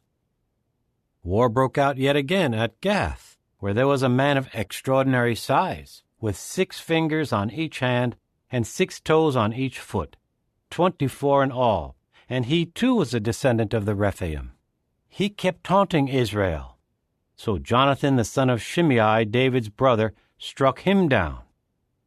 These 4 were descendants of the Rephaim in Gath, and they fell by the hand of David and by the hand of his servants. Chapter 22. And David spoke to Jehovah the words of this song in the day that Jehovah rescued him out of the hand of all his enemies and out of Saul's hand. He said, Jehovah is my crag and my stronghold, and the one who rescues me. My God is my rock, in whom I take refuge, my shield and my horn of salvation, my secure refuge and my place to flee, my Savior, you who save me from violence. I call on Jehovah, who is worthy of praise, and I will be saved from my enemies. The waves of death broke all around me. Flash floods of worthless men terrified me. The ropes of the grave surrounded me. The snares of death confronted me. In my distress I called on Jehovah. To my God I kept calling. Then from his temple he heard my voice, and my cry for help reached his ears. Back and forth the earth began to shake and rock. The foundations of the heavens trembled and shook back and forth because he had been angered. Smoke ascended from his nostrils, and a consuming fire came from his mouth. Glowing coals blazed from him. He made the heavens bend as he descended, and thick gloom was beneath his feet. He rode on a cherub and came flying. He was visible on the wings of a spirit. Then he put darkness around him as a shelter, in dark waters and thick clouds. From the brightness before him, fiery coals blazed. Then Jehovah began to thunder from heaven. The Most High made his voice heard. He shot his arrows and scattered them, lightning, and he threw them into confusion. The bed of the sea became visible. The foundations of the land were exposed by the rebuke of Jehovah, by the blast of the breath from his nostrils. He reached down from on high. He took hold of me and pulled me from deep waters. He rescued me from my strong enemy, from those hating me who were stronger than I was. They confronted me on the day of my disaster, but Jehovah was my support. He brought me out into a place of safety. He rescued me because he was pleased with me. Jehovah rewards me according to my righteousness. He repays me according to the innocence of my hands. For I have kept the ways of Jehovah, and I have not wickedly abandoned my God. All his judgments are before me. I will not deviate from his statutes. I will remain blameless before him, and I will keep myself from error. May Jehovah repay me according to my righteousness, according to my innocence before him. With someone loyal, you act in loyalty. With the blameless mighty man, you deal blamelessly. With the pure, you show yourself pure. But with the crooked, you show yourself shrewd. For you save those who are humble, but your eyes are against the haughty, and you abase them. For you are my lamp, O Jehovah. It is Jehovah who lights up my darkness. With your help, I can charge against a marauder band. By God's power, I can scale a wall. The way of the true God is perfect. The saying of Jehovah is refined. He is a shield to all those taking refuge in him. For who is a God besides Jehovah? And who is a rock except our God? The true God is my strong fortress, and he will make my way perfect. He makes my feet like those of a deer. He makes me stand on high places. He trains my hands for warfare. My arms can bend a bow of copper. You give me your shield of salvation, and your humility makes me great. You widen the path for my footsteps. My feet will not slip. I will pursue my enemies and annihilate them. I will not return until they are wiped out, and I will wipe them out and crush them so that they will not rise up. They will fall under my feet. You will equip me with strength for the battle. You will make my foes collapse under me. You will make my enemies retreat from me. I will put an end to those who hate me. They cry for help, but there is no one to save them. They even cry to Jehovah, but he does not answer them. I will pound them as fine as the dust of the earth.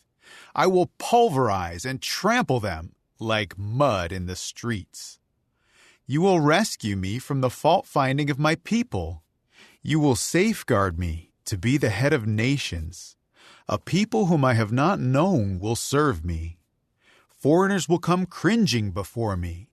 What they hear about me will make them obey me. Foreigners will lose courage. They will come trembling from their strongholds. Jehovah is alive. Praised be my rock. Let the God of the rock of my salvation be exalted. The true God executes vengeance for me. He subdues the peoples under me. He rescues me from my enemies. You lift me high above those who attack me. You save me from the man of violence. That is why I will thank you, O Jehovah, among the nations, and to your name I will sing praises. He performs great acts of salvation for his king. He displays loyal love to his anointed one, to David and his offspring forever. Chapter 23. These are the last words of David. The word of David, the son of Jesse, and the word of the man who was raised on high, the anointed of the God of Jacob, the pleasant singer of the songs of Israel. The Spirit of Jehovah spoke through me. His word was on my tongue. The God of Israel spoke. To me, the Rock of Israel said, when the one ruling over mankind is righteous, ruling in the fear of God, it is like the morning light when the sun shines, a morning without clouds. It is like the brightness after the rain, making grass sprout from the earth. Is not my house like that before God? For he has made an eternal covenant with me, arranged in every detail and secured. Because it means my complete salvation and all my delight, is that not why he makes it flourish? But worthless men are all thrown away like thorn bushes, for they cannot be taken with the hand. When a man touches them, he should be fully armed with iron and the shaft of a spear, and they should be completely burned up with fire in their place. These are the names of David's mighty warriors. Joshabbath-Shebeth, a Tekemonite, the head of the three. He brandished his spear over 800 slain at one time. Next to him, Eleazar, the son of Dodo, the son of Ahohi, was among the three mighty warriors with David when they taunted the Philistines. They had gathered there for the battle, and when the men of Israel retreated, he stood his ground and kept striking down the Philistines until his arm grew weary and his hand became stiff from gripping the sword. So Jehovah brought about a great victory on that day, and the people returned behind him to strip the slain. Next to him was Shammah, the son of Agi the Hararite. The Philistines gathered together at Lehi, where there was a plot of land full of lentils, and the people fled because of the Philistines. But he took his stand in the middle of the field and defended it, and kept striking down the Philistines, so that Jehovah brought about a great victory. 3 of the 30 headmen went down during the harvest to David at the cave of Adullam, and a company of the Philistines was camped in the valley of Rephaim. David was then in the stronghold, and an outpost of the Philistines was in Bethlehem. Then David expressed his longing. If only I could have a drink of the water from the cistern by the gate of Bethlehem.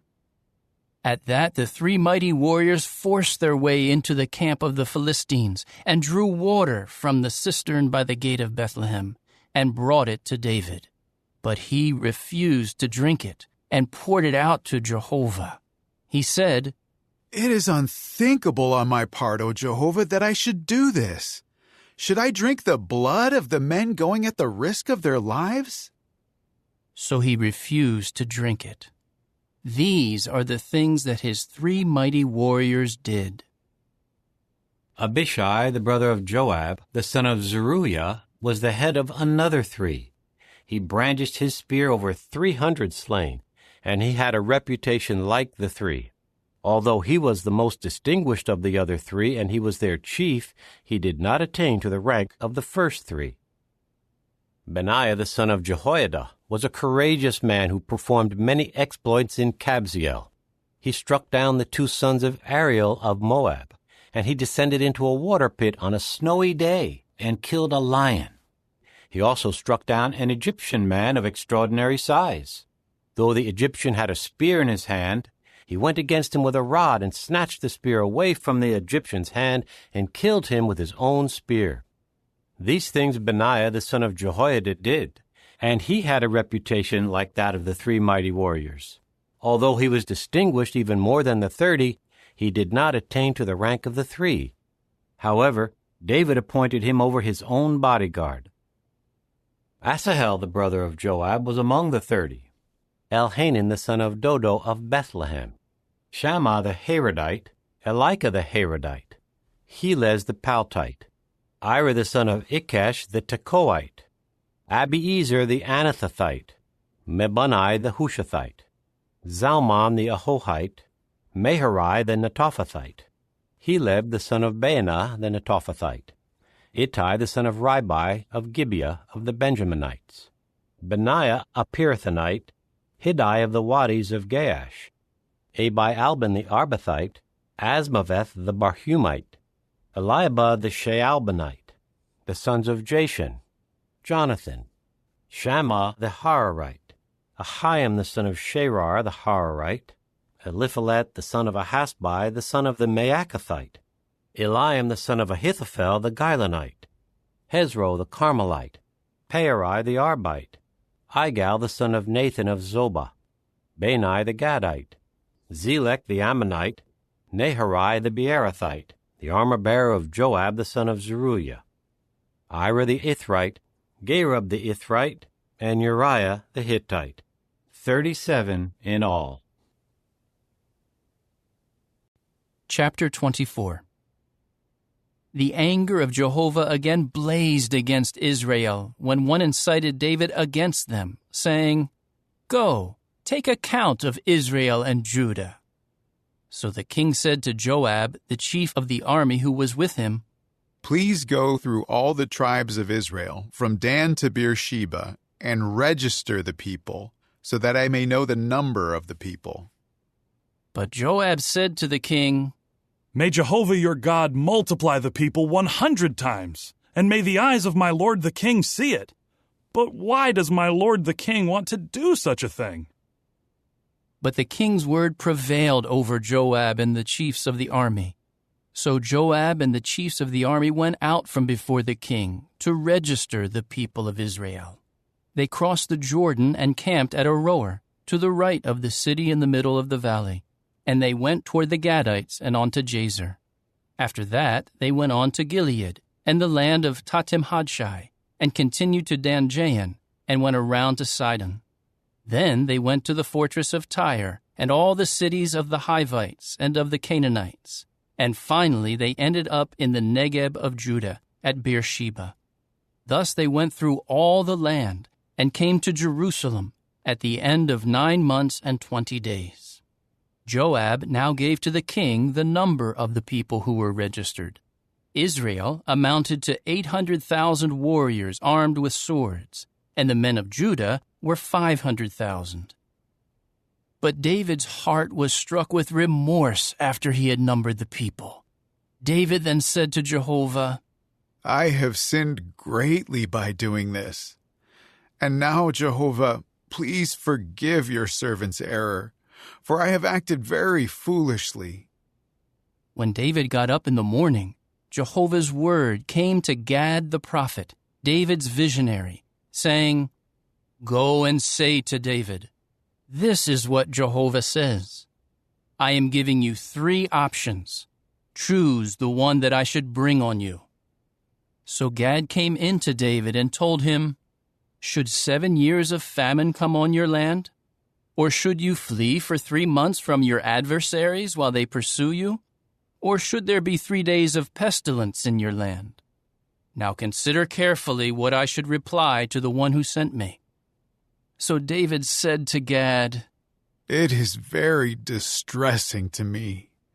Let us fall, please, into the hand of Jehovah, for his mercy is great. But do not let me fall into the hand of man. Then Jehovah sent a pestilence on Israel from the morning until the designated time, so that 70,000 of the people from Dan to Beersheba died. When the angel stretched out his hand toward Jerusalem to destroy it, Jehovah felt regret over the calamity, and he said to the angel bringing destruction among the people, "It is enough. Now let your hand drop." Jehovah's angel was close to the threshing floor of Araunah the Jebusite. When David saw the angel who was striking the people down, he said to Jehovah, I am the one who sinned, and I am the one who did wrong. But these sheep, what have they done? Let your hand please come against me and my father's house. So Gad came in to David on that day and said to him, "Go up, set up for Jehovah an altar on the threshing floor of Araunah the Jebusite." So David went up at the word of Gad, as Jehovah had commanded. When Araunah looked down and saw the king and his servants coming toward him, Araunah immediately went out and bowed down to the king with his face to the ground. Araunah asked, "Why has my lord the king come to his servant?" David replied, To buy from you the threshing floor, in order to build an altar to Jehovah, so that the scourge against the people may be halted. But Araunah said to David, "Let my lord the king take it and offer up what seems good to him. Here are cattle for the burnt offering, and the threshing sledge, and the equipment of the cattle for the wood. All of this, O king, Araunah gives to the king." Then Araunah said to the king, "May Jehovah your God show you favor."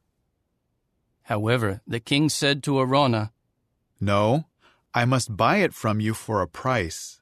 I will not offer up to Jehovah my God burnt sacrifices that cost me nothing. So David bought the threshing floor and the cattle for 50 silver shekels. And David built an altar there to Jehovah, and offered up burnt sacrifices and communion sacrifices. Jehovah then responded to the entreaty for the land, and the scourge against Israel was halted.